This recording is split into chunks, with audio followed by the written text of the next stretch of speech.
ஓடை துள்ளல் நீயானாலும் ஓசை நானல்ல, ஓர் மின்னல் நானால் என் மேகம் நீயல்லோ, மாலை திங்கள் நீயானாலும் கோலம் நானல்லோ, கார்காலம் வந்தாலே என் கூதல் நீயல்லோ. ஹாய் ஃப்ரெண்ட்ஸ், நான் கிருத்திகா பிரபாகரன். எல்லாரும் எப்படி இருக்கீங்க? நீங்க எல்லாரும் ரொம்ப ரொம்ப சந்தோஷமா, நிம்மதியா, ஆரோக்கியமா, செல்வ செழிப்பான ஒரு நல்ல வாழ்க்கையை சிறப்பா வாழ்ந்துட்டு இருக்கீங்க அப்படின்னு நம்புறேன். ஸோ இத்தனை நாள் நான் வீடியோ போடாம இருந்ததுக்கு காரணம், என்னுடைய குரு ஸ்ரீமத் அமிர்தானந்தமயி தேவி நம்ம ஊருக்கெல்லாம் வந்து தரிசனம் கொடுத்துட்டு இருக்காங்க எல்லா மக்களுக்கும். ஸோ அதனால எனக்கும் சில ஒர்க்ஸ் இருந்தது, அதனால என்னால் வந்து யூடியூப்ல வர முடியாம போயிடுச்சு.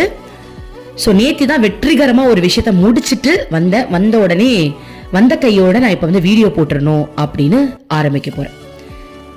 உங்க எல்லாருக்கும் ரொம்ப மிகப்பெரிய ஒரு விஷயத்தை தான் நான் எனக்கு சொல்ல போறேன். அதுக்கு முன்னாடி இந்த ஒரு வாரத்தில் நடந்த சில சம்பவங்களை வந்து நான் யாருக்கும் ஷேர் பண்ணக்கூடாதுன்னு அம்மா சொல்லிட்டாங்க. அதனால சில விஷயங்களை நான் ஷேர் பண்ண மாட்டேன். வேற சில விஷயங்கள் நான் நிச்சயமா ஷேர் பண்ணுவேன். ஏன்னா அதை ஷேர் பண்ணும்போது தான் வாழ்க்கையில உங்க எல்லாருக்கும் நம்பிக்கை வரும். கடவுள் மேல எல்லாருக்கும் நம்பிக்கை வரும். இந்த பிரபஞ்சத்துல ஒரு சக்தி இருக்குன்ற ஒரு நம்பிக்கை உங்களுக்கு வரும். ஓகேவா? ஸோ அந்த விதத்துல அம்மா வந்து எனக்கு உயிர், என்னுடைய உலகம் எல்லாமே என்னுடைய குரு ஸ்ரீமத் அமிர்தானந்தமயி தேவி. ஏன்னா நான் அவங்கள கடவுளா பாக்குறேன். ஓகேவா? நான் சின்ன வயசுல இருந்து கடவுள் எனக்கு அவ்வளவு பிடிக்கும், இறைவன் எனக்கு அவ்வளவு பிடிக்கும். கடவுள் எப்பவுமே மனித ரூபம் எடுத்து இந்த பூமிக்கு வருவாங்க இல்லையா?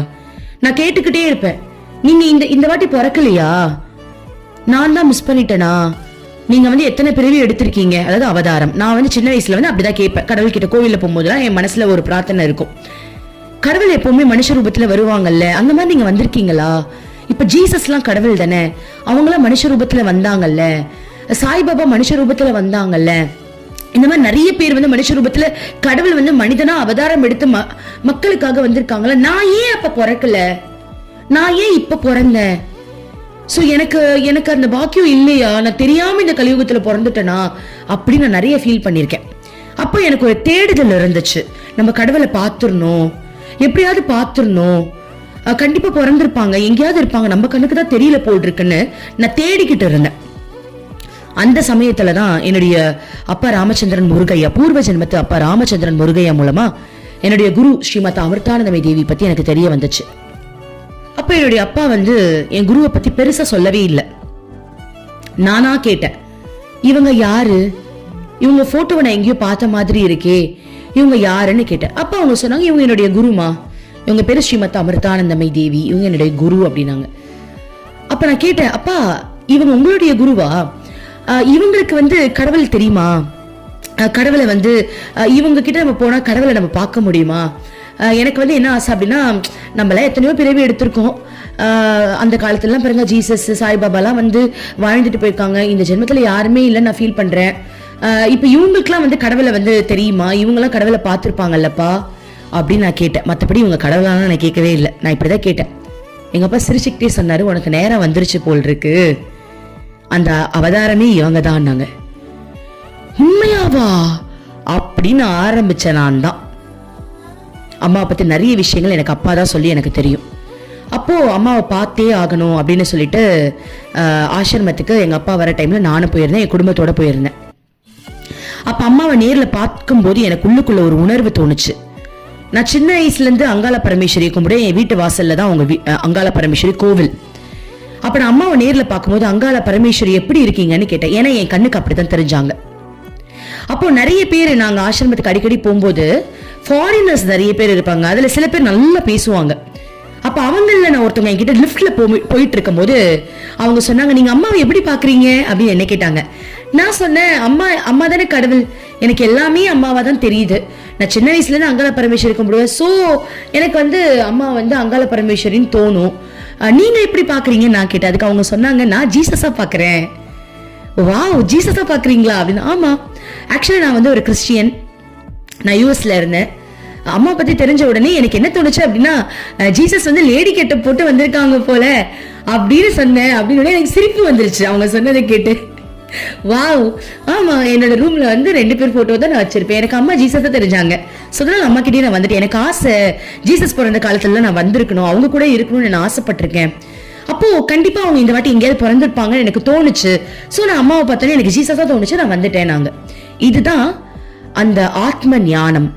இறைவனுக்கு வந்து மதம் கிடையாது. நம்ம வந்து இங்க வந்து நிறைய பேர் வந்து மதம் பத்தி நிறைய பேசுவாங்க, ரிலிஜியன் பத்தி நிறைய பேசிட்டு இருப்பாங்க, ஹிந்து, கிறிஸ்டியன், முஸ்லீம். பட் ஸ்பிரிச்சுவலுக்கு மதம்லாம் கிடையாது. அது இறைவனை மட்டும்தான் பார்க்கும். அது எங்க இருந்தாலும் போய் பார்க்கும். அதுக்கு மதம் கண்ணுக்கு தெரியாது. அதுதான் உத்தமமான ஞானம், அதுதான் ஆத்ம ஞானம்னு சொல்லுவாங்க. அந்த வகையில எனக்கு அப்புறம் அம்மா மேல வந்து அதிகமான பக்தி வந்துருச்சு. பக்தின்றது என்ன? அன்பு தானே பக்தி.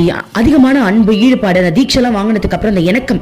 அம்மா கிட்ட நம்ம தீட்சை வாங்குறோம் அப்படின்னா நம்மளுடைய அந்த திரையை வந்து 3 திரையை விளக்குவேன்னு சொல்லுவாங்க. அந்த திரைன்றது என்ன அப்படின்னா அந்த 7 சக்ராஸ் இருக்கு இல்லையா, அதுல 3 சக்ராஸ் வந்து ஆக்டிவேட் பண்ணுவாங்களாம். அப்ப நம்ம கண்ணுக்கு எல்லாமே புலப்படும், நமக்கு அவங்க பேசுறது புரியும். ஆனா அது மத்தவங்க கிட்ட நம்ம போய் சொன்னா அது அவங்க எப்படி நினைச்சுப்பாங்க தெரியாது. பட் நமக்கு நிறைய விஷயங்கள் அவங்க பேசுறது எல்லாமே புரியும். அந்த வகையில அம்மா ரீசெண்டா என் கனவுல வந்தாங்க. அதாவது அம்மா எங்க இருக்காங்க அப்படின்னா சென்னையில இருக்காங்க. சென்னையில தரிசனம் கொடுத்துக்கிட்டு இருக்காங்க. நைட்டு நான் தூங்கும் போது எனக்கு ஒரு கனவு, உன் லக்கேஜ் எல்லாம் பேக் பண்ணிக்கோ. என்ன கனவு வந்துச்சுன்னா, ஆசிரமத்துல இருந்து கால் பண்றாங்க. நான் அன்னபூரணி பேசுறேன். நான் அம்மா வந்து அன்னபூரணின்னு தான் சொல்லுவேன். ஏன்னா அம்மா முதல்ல அன்னபூரணி தேவியா தான் அவதாரம் எடுத்தாங்களாம். அம்மா வந்து இதை வந்து இந்த கதையை சொல்லியிருக்காங்க, அம்மாவே சொல்லியிருக்காங்க, ஸ்ரீமத் அமிர்தானந்தமயி தேவியே சொல்லியிருக்காங்க. அதாவது அம்மாவுக்கு வந்து பூமியில பிறவி எடுக்கணும்னு ஆசையா. அம்மா வந்து ஆதி பராசக்தி, சிவனுடைய மனைவி, எல்லாருமே ஒண்ணுதான். உடனே கடவுள் எல்லாருமே ஒண்ணுதான்ப்பா. ஆனா அவங்க நிறைய அவதாரம் எடுத்ததுனால மக்களுக்காக தான் அந்த அவதாரம் எடுக்கிறாங்க. நிறைய நாலேஜ் சொல்லி கொடுக்கணும் தான் அவதாரம் எடுக்கிறாங்க. ஓகேவா? இப்ப ராமா சீதா ஏன் பிறந்தாங்க? ஒரு கணவன் மனைவி எப்படி வாழணும்ன்றதுக்காக ஒரு உதாரணமா தான் அவங்க வந்து அந்த அவதாரம் எல்லாம் எடுக்கிறாங்க. அந்த மாதிரி சிவபெருமான் பார்வதி இருக்கும்போது பார்வதிக்கு வந்து பூமிக்கு வரணும்னு ஆசையா. ஏன்னா அவங்களுடைய அண்ணன் தான் பெருமாள், விஷ்ணு பகவான். விஷ்ணு பகவான் வந்து நிறைய அவதாரங்கள் எடுத்திருக்காங்க இல்லையா. அப்போ அவங்களுக்கு ஆசையா, நானும் அவதாரம் எடுக்கணும், நீ மட்டும் கீழே போயிட்டு என் மக்கள் எல்லாம் குழந்தைங்களெல்லாம் பார்த்துட்டு வரியே, நானும் அவதாரம் எடுக்கணும்னு ஆசையா. அப்ப சிவபெருமான் என்ன பண்ணாரா, கீழே போயிடாத, போய் சிருஷ்டி உண்டு பண்ணிடாத, மக்கள் வந்து போய் நீ மாட்டிப்ப, இதெல்லாமே மாய உலகம் தானே, நீ போய் மாட்டிக்காதன்னு சொன்னாங்களாம். அதுக்கு அம்மா சொன்னாங்களாம், அதெல்லாம் எனக்கு தெரியாது, என் குழந்தைங்களை நான் பார்க்கணும், என் குழந்தைங்க மேல எனக்கு அளவுக்கு அதிக அன்பு இருக்கு, அவங்க எல்லாம் இந்த பூமியில வந்து வாழ தெரியாம வாழ்ந்துகிட்டு இருக்காங்க, நான் போவேன்னு அடம் பிடிச்சி கீழே வந்தாங்களாம். அப்ப சிவன் முன்னாடியே சொல்லியிருக்காரா நீ போவாதன்ட்டு. பட் கேட்காம தான் அம்மா வந்தாங்களாம். அப்போ நான் முதல்ல அன்னபூரணி தேவியா வந்தேன்.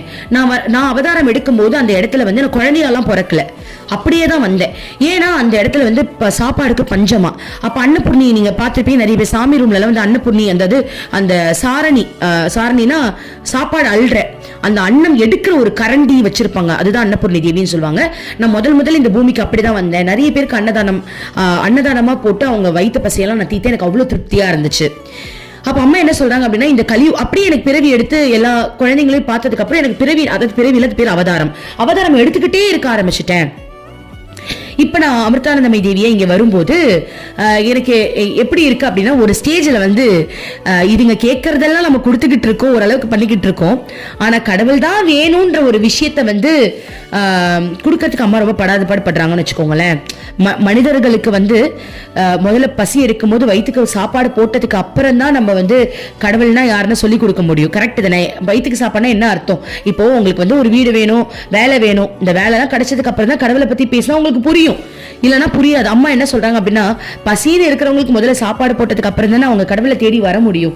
அதுக்காகவே அம்மா வந்து நிறைய பேருக்கு வந்து நல்ல விஷயங்கள் செய்வாங்க. செஞ்சதுக்கு அப்புறம் தான் அந்த கடவுளோட ருசியை காட்டி உள்ள இழுப்பாங்க. அப்போ ஒரு தடவை இந்த மாதிரி பண்ணிட்டு இருக்கும் போது அம்மாக்கு வந்து ஒரே கவலை ஆயிடுச்சான். என்ன ஆயிடுச்சுன்னா, சிவன் கிட்ட போய் சொல்றாங்களாம், அதாவது அவங்களுக்குள்ளதான் சிவன் இருக்காங்க, சிவனும் அவங்க தான், எல்லாமே அவங்க தான் வச்சுக்கோங்களேன். பட் அவங்க சொல்றாங்க, நான் சிவன் கிட்ட போய் கேட்டேன், நீ அப்பயே சொன்ன, நான் தான் கேட்காம வந்துட்டேன், இப்ப எனக்கு ஏதாவது கொஞ்சம் ஹெல்ப் பண்ண அப்படின்னு கேட்கும்போது சிவன் வந்து பதிலே சொல்லாம அப்படியே இருப்பாராம். அதம்மா சிரிச்சுக்கிட்டே சொல்லுவாங்க, அவர் வந்து எதையுமே கண்டுக்க மாட்டேங்கிறாரு, நான் மட்டுமே இங்க வேலை செய்யற மாதிரி இருக்குன்னு, இறங்கி வேலை செய்யற மாதிரி இருக்குன்ட்டு. ஸோ இது அம்மா வந்து ஒரு புக்லயும் எழுதியிருக்காங்க, மைக் பிடிச்சி எல்லாருக்கிட்டையும் சொல்லியிருக்காங்க. ஸோ நான் ஏன் இப்போ இந்த கதையை சொன்னேன் அப்படின்னா, எனக்கு கனவு வந்துச்சுன்னு சொன்னல, அந்த கனவுல என்ன அப்படின்னா, நான் ஆசிரமத்திலேருந்து கால் பண்றேன்னு எனக்கு ஒருத்தவங்க கால் பண்றாங்க. என்ன சொல்றாங்க அப்படின்னா, நான் அன்னபூரணி பேசுறேன், அப்படின்னாங்க. ஏன்னா நான் அம்மாவா அன்னபூர்ணின்னு தான் எப்பவுமே சொன்னலே, இந்த கதையில அன்னபூர்ணின்னு அப்பப்ப சொல்லுவேன். அப்படின்னு அப்படியா சொல்லுங்கன்ற, நீங்க ரொம்ப வந்து நல்ல குணமுடையவங்கன்னு ஏதோ சொல்றாங்க மலையாளத்துல. நீங்க வந்து ரொம்ப அன்பு செலுத்துறவங்க, அதனால் அம்மா வந்து உங்களை நினச்சி ரொம்ப சந்தோஷமாக ஃபீல் பண்ணுறாங்க அப்படின்னாங்க. ஓ அப்படியா, ரொம்ப சந்தோஷம் அப்படின்ற. அப்போ அவங்க சொல்கிறாங்க, உங்கள் லக்கேஜ் எல்லாம் ரெடி பண்ணி வச்சுக்கோங்க, அம்மா உங்களுக்கு ஒரு சேவை கொடுக்குறாங்கன்ட்டு.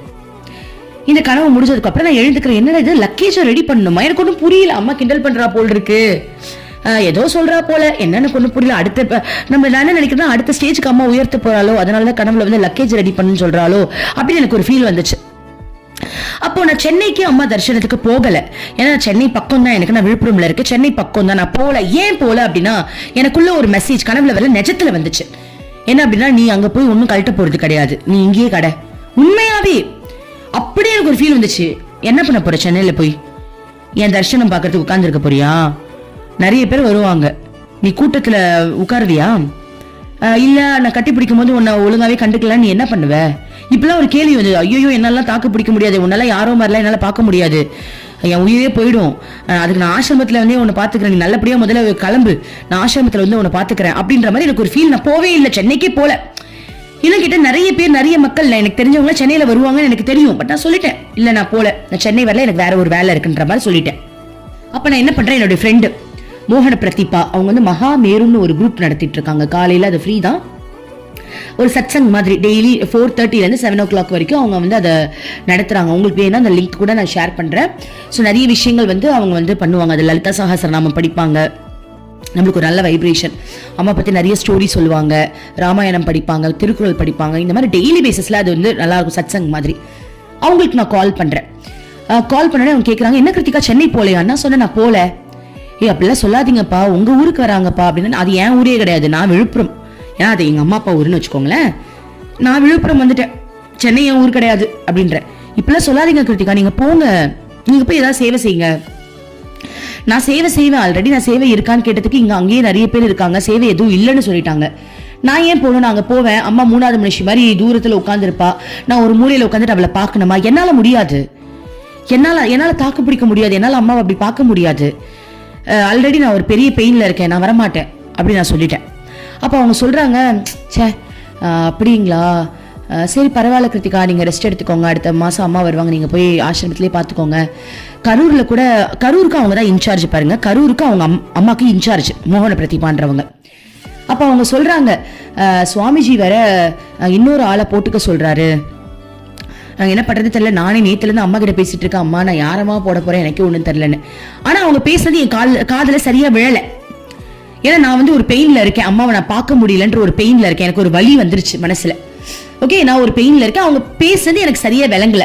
அப்ப நான் யதார்த்தமா ஒரு விஷயம் விடுறேன், என்ன அப்படின்னா, நான் கரூர் தான் வரப்போறேன், பேசாம நான் உங்க கூடயே இருந்து அம்மாவை பாத்துக்கிறேன், எனக்கு சென்னையில யாருன்னு தெரியாது, எனக்கு உங்களை தானே தெரியும், நான் ஒரு மூலையில நின்று நான் அம்மாவை வேணா பாத்துக்கிறேன் அப்படின்னு நான் சொல்றேன்.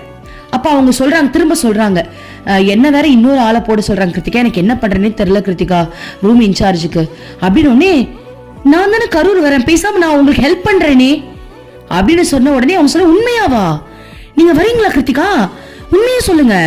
ஏன்னா எனக்கே நான் வந்து எனக்கு பர்சனலா நான் தேடிக்கிட்டு இருக்கேன் அம்மாவோட ரூம் இன்சார்ஜ். அவங்க வந்து அம்மாவுக்கு ரூம் இன்சார்ஜ், எனக்கு இன்னொரு வேலை, எனக்கு இன்னொரு பர்சன் நீங்க போட்டுக்கங்கன்னு ஒரு சுவாமிஜி வந்து என்கிட்ட சொல்றாங்க, உங்களால தனியா பண்ண முடியாது, இன்னொரு ஆள் நீங்க போட்டுக்கோங்க. ஆல்ரெடி அவங்க எல்லா வேலையும் பண்ணி முடிச்சுட்டாங்க, அது வேற கதை.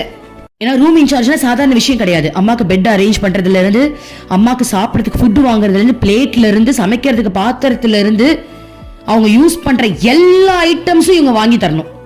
ஏன்னா நம்ம தான் கூப்பிடுறோம் அந்த ஊருக்கு, அப்ப அந்த ஊர்ல இருக்கிறவங்க தான் அம்மாக்கு செய்வாங்க. ஓகேவா, ஒருத்தவங்க வந்து ஊருக்கு கூப்பிடுறாங்க அப்படின்னா அந்த ஊர்ல எல்லா வேலையும் பாக்குறவங்கள அந்த கூப்பிட்ட பக்தர்கள் தான் பாக்குறாங்கன்னு அர்த்தம். சோ அப்ப இவங்க தான் அம்மாவோட ரூம் இன்சார்ஜ் அப்படின்னா, அம்மாவோட ரூமுக்கு தேவையான எல்லா விஷயமும் இவங்க தான் செய்யறாங்க. யாரு? மோகன பிரதீபான்றவங்க. அப்போ அவங்க என்ன சொல்றாங்க, அவங்க எல்லாம் செஞ்சு முடிச்சதுக்கு அப்புறம் பாருங்க, நான் ஒண்ணுமே பண்ணல. ஆனா அவங்க எல்லாம் செஞ்சு முடிச்சதுக்கு அப்புறம் இந்த மாதிரி ஒரு வார்த்தையை ஒரு சுவாமிஜி கேட்கணும்னு அந்த முடிவு பண்ணது அம்மா தானே, அம்மாவுடைய விருப்பம் இல்லாம அங்க எதுவுமே நடக்காது. அப்போ ஒரு சுவாமிஜி அதை சொல்றாங்க, சொன்ன உடனே இவங்களும் என்ன பண்றாங்க, அப்ப வாங்க கிருத்திகான்னு உடனே கால் போடுறாங்க அந்த சுவாமிஜிக்கு. கால் போட்ட உடனே அவங்க கிட்ட பேசுறாங்க. இந்த மாதிரி கிருத்திகா பிரபாகரன் வரேன்னு சொன்னா அந்த சுவாமிஜிக்கு எனக்கு நல்லா தெரியும். அவர் பேரு கமலநாதன் சுவாமிஜி. ஏன் பேரை விடணும், அவரு பேரையும் நம்ம சொல்லிடுவோம். ஓகே, கமலநாதன் சுவாமிஜி. அவர்கிட்ட கால் பண்ண, ஓ கிருத்திகாவா, பேஷ் வாங்க கண்டிப்பா வாங்க, நீங்க 2 பேரும் நல்ல பக்தர்கள், நீங்க 2 பேரும் இன்ட்ரோடியூஸ் ஆயிக்கோங்க அப்படின்னு அவங்க சொல்றாங்க. அப்ப என்கிட்ட அவர் சொன்னாரு, கிருத்திகா நீங்க வந்து மோகன பிரதீபா பாக்குறது ஒரு பெரிய விஷயம், அவங்க அம்மாவுடைய தீவிரமான பக்தை அப்படின்னு. நாங்க கண்டிப்பா, எனக்கு முன்னாடியே தெரியும் சுவாமிஜி, நாங்க 2 பேர் ஃப்ரெண்ட்ஸ் தான் அப்படின்னு நான் சொன்னோடனே ரொம்ப சந்தோஷம், வாங்கன்ட்டாங்க. அப்புறம் போனை வச்சுட்டாங்க. போனை வச்சதுக்கு அப்புறம் தான் எனக்கு உள்ளுக்குள்ள ஒரு விஷயம் வருது, இதுக்கு தான் நான் வந்து நேற்று உங்க லக்கேஜ் ரெடி பண்ணிக்க சொன்னேன்ட்டு. அப்புறம் எனக்கு பட்டாம்பூச்சி பறக்குது. நான் வந்து என்ன சொன்ன, சென்னையில நான் வந்து பார்க்க மாட்டேன், என்ன காரணம்னா 3வது மனுஷங்க மாதிரி என்னால உன்னை பார்க்க முடியாது, ஏன்னா நான் வந்து அம்மாவை லவ் பண்றேன், சத்தியமா சொல்றேன், நான் அம்மாவை லவ் பண்றேன். ஏன்னா அம்மா தான் எனக்கு கிருஷ்ணா, நான் அம்மாவை கிருஷ்ணனா பாக்குறேன். நான் கிருஷ்ணா கிட்ட கூட எப்படி பேசுவேன் அப்படின்னா, கிருஷ்ணா நீ அவதாரம் எடுத்திருக்க தானே, என்ன கேர்ளா பிறந்துட்ட, பரவாயில்லடா, நீ கேர்ளா இருந்தாலும் எனக்கு உன்னை ரொம்ப பிடிக்கும், உனக்கு வயசாயிடுச்சு, கிளவி மாதிரி தானே இருக்க, பரவாயில்ல, ஐ லவ் யூ, உனக்கு 71 வயசாயிடுச்சா, பரவாயில்ல கிருஷ்ணா, ஐ லவ் யூ தான், ஐ லவ் யூ, நான் உன்னை லவ் பண்றேன் அப்படின்னு நான் வந்து கிருஷ்ணா கிட்ட அப்படிதான் பேசுவேன். ஸோ அம்மாவை நான் ஆக்சுவலி லவ் பண்றேன். ஸோ எனக்கு அந்த சத்தியமா அந்த லவ் ஃபீல் தான் இருக்கும். அம்மாவை பார்க்கும்போது எனக்கு அந்த பட்டாம்பூச்சி பறக்கும், அம்மா விட்டு வெளில வரும்போது எனக்கு வேற ஃபீல் வரும். எனக்கு அம்மா கிட்ட எல்லா ஃபீலுமே வரும். ஒரு காதலி மேல என்ன ஃபீல் வச்சிருக்காலும் அந்த ஃபீல் எனக்கு அம்மா கிட்ட வரும். இது எனக்கு அம்மா போட்ட பிக்சர் தான் நான் நினைப்பேன். அம்மா தான் எனக்கு அந்த ஃபீலை போட்டா, அந்த பிக்சையா போட்டா. நான் நார்மலாவே அம்மாவை வந்து என் குருன்ற தாண்டி நான் வந்து என் அம்மாவை வந்து என் ஹஸ்பண்டாவே நான் பார்ப்பேன். நான் அம்மா வந்து நான் நினைச்சுப்பேன், நான் உன்னோட ஒய்ஃப் தெரியுமா, மனசுல நினைச்சுப்பேன், நான் உன்னோட ஒய்ஃப் தெரியுமா. நிறைய பேர் நினைக்கலாம், ஐயோ என்ன இவங்க ஒரு மாதிரி ஆயிட்டாங்க நினைக்கலாம். பட் அதான் சொல்றேன், நான் வந்து அவங்கள வந்து கடவுளா பாக்குறேன், பரமாத்மாவா பாக்குறதுனால எனக்கு உடல் கண்ணுக்கு தெரியல, எனக்கு அவங்களுடைய உடல் வந்து கண்ணுக்கு தெரியல. அந்த அது பரமாத்மா, அந்த பரமாத்மாவுடைய ஜீவாத்மானா. ஸோ எனக்கு அந்த உரிமை, நான் வந்து அதான் சொல்றேன், அவங்க என்னை தொட்டு டச் பண்ணி மாசம் அவங்க கிட்ட நான் தரிசனம் வாங்கி நான் வேற மாதிரி மாறிட்டேன். வேற மாதிரினா எப்படி நான் சொல்றேன்னா, பரமாத்மா ஜீவாத்மான்றதை தாண்டி உடல் எனக்கு ஒரு விஷயமாவே தெரியல. அப்போ அம்மா சென்னையில இருக்கும்போது நான் என்ன சொன்னேன் அப்படின்னா, என்னால உன்னால 3வது மனுஷங்க மாதிரி பார்க்க முடியும். அம்மா கிட்ட சொல்ல, அம்மா என்ன ராதாவா மாத்திடு, நான் சாவறதுக்குள்ள என்ன ராதாவா மாத்திடுன்னு கேட்பேன். அப்ப ராதாவோட பாவம் என்ன, தூரத்துல தான் இருப்பாங்க, ஆனா கடவுளோட இணைஞ்சே இருப்பாங்க. அப்ப அம்மா என்ன அந்த பாவத்துக்கு தான் கொண்டு வராங்க. அப்ப நான் வந்து மனசுல என்ன நினைச்சேன் அப்படின்னா, என்னால சென்னையில வந்து உன்னை பார்க்க முடியாது, நீ 3வது மனுஷங்க மாதிரி என்ன பாப்ப, கட்டிப்பிடிப்ப, என்னால தாங்க முடியாது, மனசத்தே போயிடுவேன். ஆல்ரெடி நான் அந்த ஃபீலிங்ஸ்ல தான் இருக்கேன். சரி, ஏன் அந்த ஃபீலிங்ஸ்ல இருக்குன்ற ஒரு உண்மையையும் நான் உங்களுக்கு ஓப்பனா சொல்லிடுறேன். அம்மா என் கனவுல வந்தாங்க. எப்போ, ஒரு 3 மாசத்துக்கு முன்னாடி. அதுக்கு முன்னாடி நாள் வந்து மோகன பிரதீபா வந்து என்கிட்ட ஒரு விஷயம் சொன்னாங்க, அம்மா சென்னை வரும்போது உங்க வீட்டுக்கு வர போறாங்க அப்படின்னு சொன்னாங்க. எனக்கு ஷாக் ஆயிடுச்சு. நான் இது வரைக்கும் அம்மா என் வீட்டுக்கு வரணும்னு நான் நினைச்சதே கிடையாது. ஓகே, அப்ப எனக்கு என்ன தோணுச்சு அப்படின்னா, அம்மா வீட்டுக்கு வராங்களா, அப்படியாமா அப்படின்னு கேட்டு நான் தூங்கிட்டேன். அப்ப அம்மா கனவுல வந்தாங்க. கனவுல வந்து என்ன சொன்னாங்க அப்படின்னா, கிருஷ்ணா உன்னை விரும்புறான், கிருஷ்ணா உன்னை பார்க்க வரான் அப்படின்னாங்க. நான் கேட்டேன், நேர்லையா? ஆமா, கிருஷ்ணா உன்னை நேர்ல தான் பார்க்க வரான் அப்படின்னு. இவங்க மோகன பிரதீபா சொன்னதுக்கும் இந்த வார்த்தையும் இந்த கனவும் வந்து சிங்க் ஆயிடுச்சா. நான் டக்குன்னு மோகன பிரதீபாக்கு அடுத்த நாளே கால் பண்ணி, உங்களுக்கு ஒரு விஷயம் சொல்லணும், எனக்கு ஒரு கனவு வந்துச்சு, அம்மா சொன்னாங்க கிருஷ்ணா உன்னை நேர்ல பார்க்க வரான்ட்டு. உடனே வந்து மோகன பிரதீபா சொல்றாங்க, கிருத்திகா கண்டிப்பா அப்பா அம்மா உங்க வீட்டுக்கு வராங்க. ஏன்னா மோகன பிரதீபா வீட்டுக்குலாம் அம்மா முன்னாடி போயிருக்காங்க. ஓகே, சோ இந்த அப்பா அம்மா எனக்கு நிறைய சயின்ஸ், நான் வீட்டுக்கு வரேன் கனவுல ஒரு டைம் 2 டைம் நிறைய வாட்டி சொல்லிட்டாங்க. அப்ப நான் நேர்ல ஒரு தடவை வந்து அம்மா கிட்ட ஆசிரமத்துக்கு போகும்போது அம்மா கிட்ட வந்து என்ன சொல்றேன், கேட்கிறேன், என் பையன் என்ன பண்ற, கத்த ஆரம்பிச்ச குழந்தை தான் என் பையன். அம்மாவை பார்க்க வரதுக்கு அந்த ஸ்டேஜ்ல நடக்கும் போதே அமிர்தானந்தமே வீட்டுக்கு வாங்க கத்திக்கிட்டே போனான். சின்ன பையன், என் பையன் இந்த மாதிரிலாம் பேச மாட்டான். அப்ப கிருஷ்ணா உள்ளுக்குள்ள ஆக்டிவேட் பண்ணி அந்த விஷயத்த பண்ண வச்சிருக்காரு. சோ அம்மாவை நேர்ல பார்க்கும்போது அம்மா வீட்டுக்கு வாங்கம்மான்னு சொன்னோடனே அம்மா சொன்னாங்க, வாய மூடி பேசாத அப்படின்ட்டாங்க. நான் உடனே என்ன பண்ண, நீ இப்படி சொல்லிட்டல, இனிமேல் நான் உன்னை கூப்பிடவே மாட்டேன், உனக்கு தோணுச்சுன்னா வா, இல்லைன்னா போ அப்படின்னு சொல்லிட்டு நான் விட்டுட்டேன். அதுக்கு அடுத்த டைமும் நான் திரும்ப ஆசிரமத்துக்கு போறேன். ஆசிரமத்துக்கு போகும்போது நான் மனசுல நினைச்சிட்டு, நான் ஏன் உன்னை கூப்பிடணும், எனக்கெல்லாம் அதெல்லாம் தெரியாது, நான் தான் உன்னை வந்து பாக்குறேனே, அதெல்லாம் நான் கூப்பிட மாட்டேன், நீ ஏன் ஏதாவது சொல்லணும்னா சொல்லுன்னு சொல்லிட்டு நான் வந்து நார்மலா தான் இருந்தேன். அப்போ காளி டெம்பிள், அம்மாவோட ஆசிரமத்துல காளி டெம்பிள் இருக்கு, அந்த இடத்துல நான் நின்றுட்டு ஒரு வேலை செஞ்சுக்கிட்டு இருக்கேன். அப்போ ஒரு பிரம்மச்சாரியோட அம்மா என்கிட்ட வராங்க. வந்துட்டு, அம்மா உங்க வீட்டுக்கு வராங்க, வீடெல்லாம் சுத்தம் பண்ணி வை இப்படின்னு சொன்னா உங்களுக்கு எப்படி இருக்கும்? அப்போ அம்மா சொல்லிட்டா, நம்ம இதுக்கு மேல கேட்கலன்னா நம்ம செருப்பாலேயே அடிப்பா அப்படின்னு சொல்லிட்டு நான் எங்க அம்மா கிட்ட எல்லாம் சொல்லிட்டேன். அம்மா வீட்டுக்கு வாங்க, அம்மா வீட்டுக்கு வராங்களாம் அப்படின்னு சொல்லிட்டு அம்மா வந்து மதுரையில இருந்து சென்னை வர கேப்ல வந்து என் வீட்டுக்கு வர போறாங்கன்னு தெரிஞ்சுக்கிட்டு வீடெல்லாம் கிளீன் பண்ணி வச்சு நான் பேரும் இந்த இன்பத்தை வந்து என்னோட ஃப்ரெண்ட்ஸும் அனுபவிக்கணும்னு சொல்லிட்டு முக்கியமானவங்களுக்கு மட்டும் நான் வந்து ஃபோன் பண்ணி என் வீட்டுக்கே கூப்பிட்டுட்டேன். நிறைய பேர் ஒரு 10 ஃபேமிலி என் வீட்டுக்கு வந்துட்டாங்க. ஓகே, ஸோ எல்லாமே நான் ரெடி பண்ணி அதில் என்னோட லைஃப் கோச் ஸ்டூடெண்ட்ஸ் சில பேர் இருக்காங்க, என் ஃப்ரெண்ட்ஸ் இருக்காங்க. ஓப்பனாக உண்மையை சொல்லிடுறேன். ஃபஸ்ட்டு மறைக்கலான்னு தான் நினச்சேன், அம்மா சொல்ல வேணான்னு சொல்லிட்டு, பட் சொல்லிடுவோம், நம்மளுடைய தர்மம் அதுதான். நிறைய பேருக்கு இதில் ஒரு விஷயம் புரியும் இல்லையா, அதனால. ஸோ நான் என்ன பண்ணுறேன், வீடெல்லாம் க்ளீன் பண்ணி வீடை வேற லெவலில் களை கட்டி வேற லெவலில் நான் அந்த ஃபங்க்ஷன்லாம் பண்ணியிருந்தேன். அப்போது மதுரையிலேருந்து அம்மா கிளம்புறதுக்கு 2 மணி நேரம் ஆகும்னு சொல்லிட்டாங்க.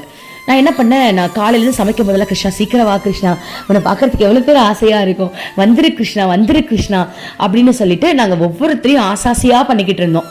நிறைய பர்ச்சேஸ்லாம் பண்ணோம் எல்லாரும் சேர்ந்து. எல்லாரும் மாக்கோலெல்லாம் வீட்டில் போட்டு வச்சு வீடெல்லாம் அவ்வளோ கிராண்டாக எல்லாருமே நான் வந்து ஆர்டர் பண்ணிட்டேன் எல்லாருக்கும் சாப்பிட்றதுக்கு. இல்லை, ஏன்னா வீட்டில் வந்து நம்ம வந்து சாமி பக்தியில் தான் இருக்கணும், அம்மாவோட பக்தியில் இருக்கணுமே தவிர்த்து அந்த டைமில் வந்து நம்ம வந்து சமைக்கிறதுல மற்றவங்களை பார்த்துக்கிறதுல ரொம்ப இம்பார்ட்டன்ஸ் கொடுத்துடக்கூடாது. எல்லாருக்கிட்டையும் அதை சொல்லிட்டேன். எல்லாருமே வந்து வீட்டில் வேலை செய்யறதுல இம்பார்ட்டன்ஸ் வந்துடக்கூடாது, நம்ம அம்மா வரப்போறாங்கன்றத பக்தியில தான் இம்பார்ட்டன்ஸ் கொடுக்கணும்னு சொல்லிட்டு நிறைய சொல்லிட்டு நம்ம அம்மா அங்கே மதுரையில் கிளம்பிட்டாங்க அப்படின்னா இங்கே வரத்துக்கு கண்டிப்பாக ஒரு 4.5 மணி நேரம் இல்லை 5 மணி நேரமாவது ஆகும்.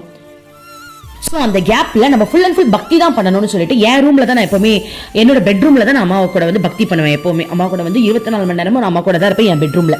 ஸோ என் ரூம்ல இருக்க பெட்டெல்லாம் தூக்கி வெளில போட்டுட்டு என் ரூம்ல வந்துட்டு என்னுடைய வந்தவங்க எல்லாரையும் முக்கியமான பர்சன்ஸை மட்டும் உள்ள கூப்பிட்டு, அதாவது அம்மா மேல பக்தி இருக்கிறவங்க மட்டும் உள்ள கூப்பிட்டுட்டு நாங்கள் பக்தி பண்ண ஆரம்பிச்சிட்டோம். பக்தின்றது என்ன அப்படின்னா உருகி உருகி அவங்க நினைக்கணும். ஸோ அப்போ வந்து அங்கே மதுரையில் வந்து எனக்கு தெரிஞ்ச விமலாமான ஒருத்தங்க இருக்காங்க.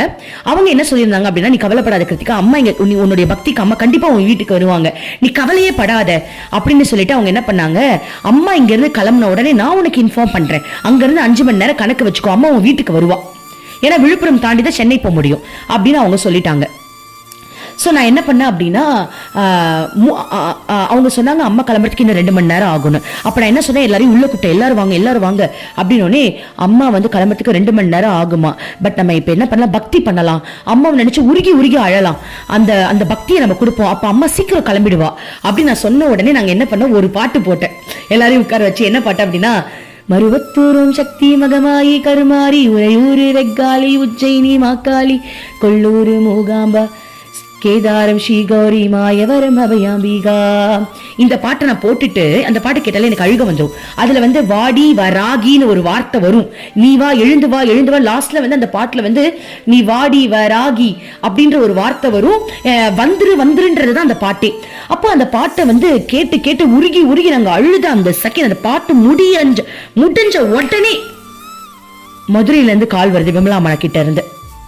ஆக்சுவலி அவங்க என்ன சொன்னாங்கன்னா, அம்மா கிளம்புறதுக்கு 2 ஆகும்னு சொல்லியிருந்தாங்க, 2 மணி நேரம் ஆகும்னு சொல்லியிருந்தாங்க. பட் இந்த 10 நிமிஷம் இந்த பாட்டை கேட்டு நான் உருகி முடிக்கும் போது அங்கிருந்து மெசேஜ் வருது, அம்மா என்ன நினைச்சாங்கன்னு தெரியல, எங்களுக்கு மீட்டிங்லாம் வைக்கலாம், கிளம்பிட்டாங்கம்மா, அம்மா கிளம்பிட்டாங்கன்னு சொன்னாங்க. அப்ப எப்படி இருக்கும், அப்படி ஒரு சந்தோஷம் எங்களுக்கு. அம்மா கிளம்பிட்டா வரப்போறான்ட்டு அப்படி ஒரு சந்தோஷம் எங்களுக்கு. பாட்டு அந்த உருகி ஊத்துனதுல அம்மா கிளம்பிட்டா ஆசிரமத்துல இருந்து. ஸோ அப்போ வந்து நான் சொல்லிட்டேன், அம்மா கிளம்பிட்டாங்க, வாங்க பக்தி பண்ணலான்னு அந்த இடத்துல உட்கார்ந்து முழுமையா பக்தி பண்ற பாட்டு அவங்களுக்கு பிடிச்ச மாதிரி. ஒருத்தவங்க தீட்சை மந்திரம் சொல்றாங்க, நான் என்ன பண்ணேன், நான் எப்பவுமே எப்படி பக்தி பண்ணுவேன் அப்படின்னா சாமி பாட்டா போட்டு விடுவேன், போட்டுட்டு உருகி அழுவேன். அதுதான் என்னோட பக்தி. இந்த மாதிரி நான் நிறைய வாட்டி ஆசிரமத்துல பண்ணி அம்மா கிட்ட நிறைய நல்ல பேர் இல்ல, அம்மா கிட்ட நிறைய தர்ஷன் வந்து எனக்கு ஸ்பெஷலாவே கிடைச்சிருக்கு. பக்தி தான் அம்மாக்கு முக்கியம். அப்போ என்னாச்சு அப்படின்னா, நான் உருகி இங்க ஊத்திக்கிட்டு இருக்கோம். அப்போ மனசுக்குள்ள வந்து ஒரு இன்ஃபர்மேஷன் வருது, இப்போ நாங்கள் வந்து உளுந்தூர்பேட்டையில இருக்கோம். அப்புறம் இன்ஃபர்மேஷன் வந்து நான் வந்து விழுப்புரம் வந்துட்டு ஹார்ட் பீட் எல்லாம் அடிக்குது. வெயிட் பண்ணி பார்த்துட்டு இருக்கோம், அம்மா வீட்டுக்கு வரல. மனசே ஒரு மாதிரி எப்படி இருக்கும், வரேன்னு சொல்லிட்டு இவ்வளோ விஷயங்கள் நம்ம பண்ணிட்டு இத்தனை பேரை கூப்பிட்டுட்டு வந்துட்டு வீட்டுக்கு வரல, மனசு உடஞ்சிச்சு. அப்போ வந்து ஆசிரமத்தில் என்னோட ஃப்ரெண்டு ஒருத்தவங்க இருக்காங்க, அமிர்தான்னு, பிரியா கார்த்திகேயன் என்னோட சிஸ்டர். அவங்க என்ன பண்றாங்க, அமிர்தா கால் பண்ணி, அக்கா நீங்க வந்து என்ன பண்ணுங்க, அம்மா கூட வரவங்க யார்கிட்டயாவது கால் பண்ணி கேளுங்க, அம்மா வீட்டுக்கு வராங்களான்னு கொஞ்சம் செக் பண்ணிக்கலாம் அப்படின்னு கால் பண்ணி கேட்குறாங்க. அப்போ அவங்க சொல்றாங்க, ஆமா அம்மா விழுப்புரம்ல தான் இருக்காங்களா, ஒரு இடத்துல உட்காந்து சத்சங் கொடுக்குறாங்களாம், 2 மணி நேரமா அங்க உட்காந்து அம்மா பாடிக்கிட்டு இருக்காங்களா, பஜனை பண்றாங்களான்ட்டு. அப்போ எங்களுக்கு சந்தோஷமாயிடுச்சு. அம்மா விழுப்புரம்ல தான் இருக்கா, வாங்க இன்னும் பக்தி பண்ணுவோம், அம்மா வருவான்னு ஒரு 9 மணி வரைக்கும் உட்காந்து பக்தி பண்ணிக்கிட்டு இருக்கோம். அதுக்கப்புறம் எல்லாருக்கும் வந்து நம்பிக்கை கொஞ்சம் கொஞ்சமா இழக்க ஆரம்பிச்சிருச்சு. அம்மா வீட்டுக்கு வரமாட்டாங்க போல, வீட்டுக்கு வரல போல அம்மா அப்படின்னு எல்லாருக்கும் நம்பிக்கை போயிடுச்சு. ஆனா எனக்கு நம்பிக்கை இருந்துச்சு. எனக்கு எப்படி இருந்துச்சுன்னா, நீ ஆல்ரெடி என் கூட தாம்மா இருக்க, பட் தெரியல எனக்கு இது என்ன நடக்குதுன்னே எனக்கு தெரியல அப்படின்னு நாங்கள் திரும்பவும் கால் பண்ணி கேட்கும்போது, அம்மா அங்கே வேன்ல இருந்து கிளம்பிட்டாங்க, விழுப்புரத்துல இருந்து அம்மா வேன்ல இருந்து கிளம்பிட்டாங்கன்னு ஒரு மெசேஜ் வந்துருச்சு. எப்படி இருக்கும்? அப்போ நான் ஒரு பிளான் பண்றேன். சரி, என் ரூம்ல இருக்கிறவங்க சில பேர், மற்ற பேர் வந்து வெளில வந்து அவங்களுடைய குடும்பத்தில் இருக்கவங்க தான் வெளில இருக்காங்க. அம்மா மேல இருக்கிற பக்தி அவங்க யாருக்கும் போயிடக்கூடாது. ஸோ என்ன பண்றேன், வேற மாதிரி சொல்லிட்டேன். அந்த ரூம்ல இருக்கிறவங்க நாங்கள் எல்லாரும் சேர்ந்து ஒரு பிளான் போட்டோம். சரி, அம்மா வந்து இங்கேருந்து கிளம்புறதுக்கு 5 மணி ஆயிடுமா, 5 மணிக்கு தான் வீட்டுக்கு வரேன்னு சொல்லியிருக்காங்கன்னு ஒரு இன்ஃபர்மேஷன் கொடுத்துருவோம். அப்போ நீங்களாம் என்ன பண்ணுங்க, இல்லை 5 மணி வரைக்கும் என்னால் வெயிட் பண்ண முடியாதுன்னு சொல்லிட்டு நீங்களாம் உங்கள் ஃபேமிலியை கூட்டிட்டு வீட்டுக்கு போயிடுங்க. அப்போ அம்மா வரத்துக்கு லேட் ஆகுதுன்னு நினைச்சுப்பாங்களே தவிர்த்து அம்மா நம்மளை விட்டுட்டு போயிட்டாங்கன்னு யாரும் நினைச்சுக்க மாட்டாங்க. அப்படி நாங்க சொல்லிட்டு எல்லாருக்குமே மனசு ஒட்டஞ்சு கல் அப்படியே எப்படி ஒரு செத்து போற ஒரு ஃபீல். அம்மா வீட்டுக்கு வரலையா, மனசு உடஞ்சி சுக்குனர் ஆயிடுச்சு, செத்து போயிடலான்ற அளவுக்கு இருந்ததுன்னா பாத்துக்கங்க. உடனே அப்படி தப்பா நினைச்சிடாதீங்க, அந்த வலி மனசுல அவ்வளவுதான். அம்மா அப்பயும் நான் வந்து எல்லாரும் சொன்னாங்க, சரி அட்லீஸ்ட் நம்ம சமைச்சு வச்சதெல்லாம் எடுத்து அம்மா போட்டோக்கு ஆரத்தியாவது எடுப்போம் எல்லாரும் சேர்ந்து அப்படின்னு சொல்லிட்டு எல்லாரும் ஒன்னா சேர்ந்து ஆரத்தி எடுக்கிறோம். ரொம்ப சந்தோஷமா இருந்தது. அப்ப எல்லாருமே வந்துருச்சு, வெளில இருந்தவங்க எல்லாருமே 5 மணி ஆயிடுமா, சில பேர் சொல்றாங்க பார்த்துட்டே போகலாம் பரவாயில்லன்ட்டு, சில பேர் ஆனா உள்ள இருக்கிறவங்க எனக்கு உள்ள இருக்கிறவங்க விஷயம் தெரியும்ல, அப்ப அவங்க என்ன பண்ணிட்டாங்க, இல்ல பசங்க நாளைக்கு ஸ்கூல் இருக்கணும் உடனே போகணும்னு கிளம்பினதுனால எல்லாருமே கிளம்பி வீட்டுக்கு போயிட்டாங்க. எல்லாரும் கிளம்பி வீட்டுக்கு போயிட்டாங்க. எனக்கு அந்த ஆதகம் தாங்க முடியாதனால என்ன பண்ணேன், ஒரு போட்டோ எடிட் பண்ண, அம்மா என் வீட்டு சேர்ல உட்காந்துட்டு இருக்கவன் நான் ஒரு போட்டோ எடிட் பண்ணேன், அதை நான் உங்களுக்கு போடுறேன். எடிட் பண்ண நான். ஸோ மனசெல்லாம் ஒரே பாரம் வலி. அப்போ என் கனவு பொய்யாமா, அப்போ எல்லாமே பொய்யில்லம்மா, நீ சொன்னலம்மா கிருஷ்ணா உன்னை பார்க்க வரான், நான் கேட்கவே இல்லம்மா, நீதாம்மா சொன்ன. எல்லாரையும் நான் வந்து ஒருவேளை நான் எல்லாரையும் கூப்பிட்டதுனாலதான் நீ வரலையோ, நான் யாரையும் கூப்பிடாம நான் இருந்திருந்தேன்னா வீட்டுக்கு வந்திருப்பியோ, ஆனா நீ என்ன அப்படி வளர்க்கலையேம்மா, என்ன செல்ஃபிஷா நீ வளர்க்கலையேம்மா, நான் பிற்ற இன்பம் பெருகுகை வையகம்ன்றத என்ன சொல்லி சொல்லி வளர்த்த. அப்ப நான் என்ன பண்ணேன், நான் கிருஷ்ணா வீட்டுக்கு வரான் அப்படின்னா அந்த டைம்ல எல்லாரும் இருந்தா நல்லா இருக்கும், எல்லா கோபிகளும் இருந்தா உனக்கு நல்லா இருக்கும்ல, அவ்வளோ சயின்ஸ் காட்டினாங்க. பட் அது நடக்கல. என் ஃப்ரெண்ட்ஸ் எல்லாம் வீட்டுக்கு எல்லாரையும் அனுப்பியாச்சு. அனுப்பினோடனே இதுல இன்னொரு விஷயம் என்னன்னா, என் ஹஸ்பண்ட் நார்மலாவே அம்மாவை நம்ப மாட்டாங்க, எனக்கு அதை பத்தி கவலையும் கிடையாதுன்னு வச்சுக்கோங்களேன். பட் என் ஹஸ்பண்ட் கேட்டுக்கிட்டே இருந்தாரு, உண்மையை சொல்லு அம்மா வருவாங்களா, எனக்கு தெரிஞ்சு வாய்ப்பே இல்லைன்னா சொன்னா அவ கடவுள். என் ஹஸ்பண்ட் சொல்லிச்சு, வாய்ப்படி எப்ப பார்த்தாலும் கடவுள் கடவுள்னு சொல்லிட்டு இருக்க, அவங்க மனுஷன்னு சொல்லு, மகான்னு சொல்லு, ஒத்துக்கிற கடவுள் எல்லாம் சொல்லாத. சோ என் ஹஸ்பண்டுக்கு அந்த இது இல்லை. அப்ப எனக்கு என்ன ஆச்சுன்னா, ஆல்ரெடி அவர் உன்னை நம்ப மாட்டாரு, இப்ப இதுவும் போச்சாமா, உன் மேல இருக்கிற நம்பிக்கை எல்லாருக்கும் போயிடுச்சுலம்மா. என் தம்பியும் அவனும் நம்பல, அவனும் போச்சு, இருக்கிற பக்தியும் போச்சு, உடஞ்சிருச்சுமா, சுக்குனரா எல்லாமே போயிடுச்சுமா, ஒண்ணுமே இல்லம்மா, வந்த கனவு பொய்யாமா. ஆனா நீ கவலைப்படாத, நான் உன்னை லவ் பண்றேம்மா, சத்தியமா நான் உன்னை லவ் பண்ணுவேன். அந்த ஆரத்தி எடுக்கும் போது நான் அம்மா கிட்ட என்ன சொன்னேன்னா, I love Yuma, I love யூமா, நீ கவலைப்படாதம்மா, நீ வரலன்னா அதுக்கு ஒரு காரணம் இருக்குமா அப்படின்னு என்னோட அது வலி சொல்ல முடியாது. எல்லாரையும் வீட்டுக்கு அமிச்சிட்டு என்னால அம்மாவோட முகத்தை பார்க்கவே முடியல, அந்த போட்டோவை பார்க்க முடியல. ஒரு எனக்கு அழுக வருது. என் ஃப்ரெண்ட்ஸ் எல்லாம் ஆனா இருக்காங்க, அம்மா நீ வீட்டுக்கு தான் வரல, அட்லீஸ்ட் இந்த விஷயமாவது பண்ணுமா, என் ஃப்ரெண்ட்ஸுக்கு நிறைய நான் அழ வச்சிடாதம்மா, நான் அழுதனா உங்களால தாங்க முடியாதுமா, அதையாவது எனக்கு நீ பண்ண அப்படின்னு அம்மா கிட்ட உருகி கேட்டேன். கேட்ட உடனே எனக்கு அந்த அழுக அடங்கிடுச்சு. என் ஃப்ரெண்ட்ஸ் எல்லாம் வீட்டுக்கு அனுப்பிட்டேன். அனுப்பின உடனே நான் ரூம்ல வந்து உட்காடுறேன். என் ஹஸ்பண்ட் சொன்னாரு, இந்த பெட்டை இப்பயாவது வந்து உள்ள போட்டுட்டுமான்னு கேட்டாரு. ஏன்னா நான் மனசு உடச்சிட்டு என் ஹஸ்பண்டுக்கு தெரிஞ்சிருச்சு. சரி வந்து போடு, ஏன்னா படுத்துட்டு அழுகணும், எனக்கு படுக்கிறதுக்கு இடம் இல்லை, தரையில படுத்தா என்னால முடியாது, எனக்கு உடம்புலாம் வலிக்கும், என்னால நிம்மதியா படுக்க முடியாது. என் ஹஸ்பண்ட் அதை கேட்ட உடனே ஓகே 5 மணிக்கு கேட்கிறாரு, காலையில விடிய காலையில 5 மணிக்கு கட்டில தூக்கி உள்ள போட்டுடு அப்படின்னு நான் சொல்லிட்டேன். கட்டில தூக்கி உள்ள போட்டேன்னு ரூமை தாப்பால் போட்டுட்டு ஒரு வார்த்தை சொன்னேன், அம்மா என்ன நீ ஒரு படி கீழே இறக்கிட்டல்லம்மா, நான் உனக்கு ஒன்றும் இல்லாம போயிட்டல்லம்மா, உன் ஆசிரமத்தில் இருக்கிற பக்தர்கள் தான் உனக்கு முக்கியம், நீ காமிச்சிட்டல்லம்மா, அந்த குழந்தைங்களுக்கு பசிக்குதுன்னு சொல்லி விழுப்புரத்துல இறங்கி அந்த குழந்தைங்களுக்கு சாப்பாடுலாம் கொடுத்தேன், பஜனெல்லாம் பாடினேன். நாங்க இருக்கோம், நீ மறந்துட்டல்லம்மா. என்னால தாங்க முடியல. அப்படி ஒரு அழுக, கதறி கதறி அழுவுற. அம்மா உனக்கு எனக்கு பிடிக்கல இல்லம்மா, ஒரு படி நீ எனக்கு கீழே இறக்கிட்டதம்மா.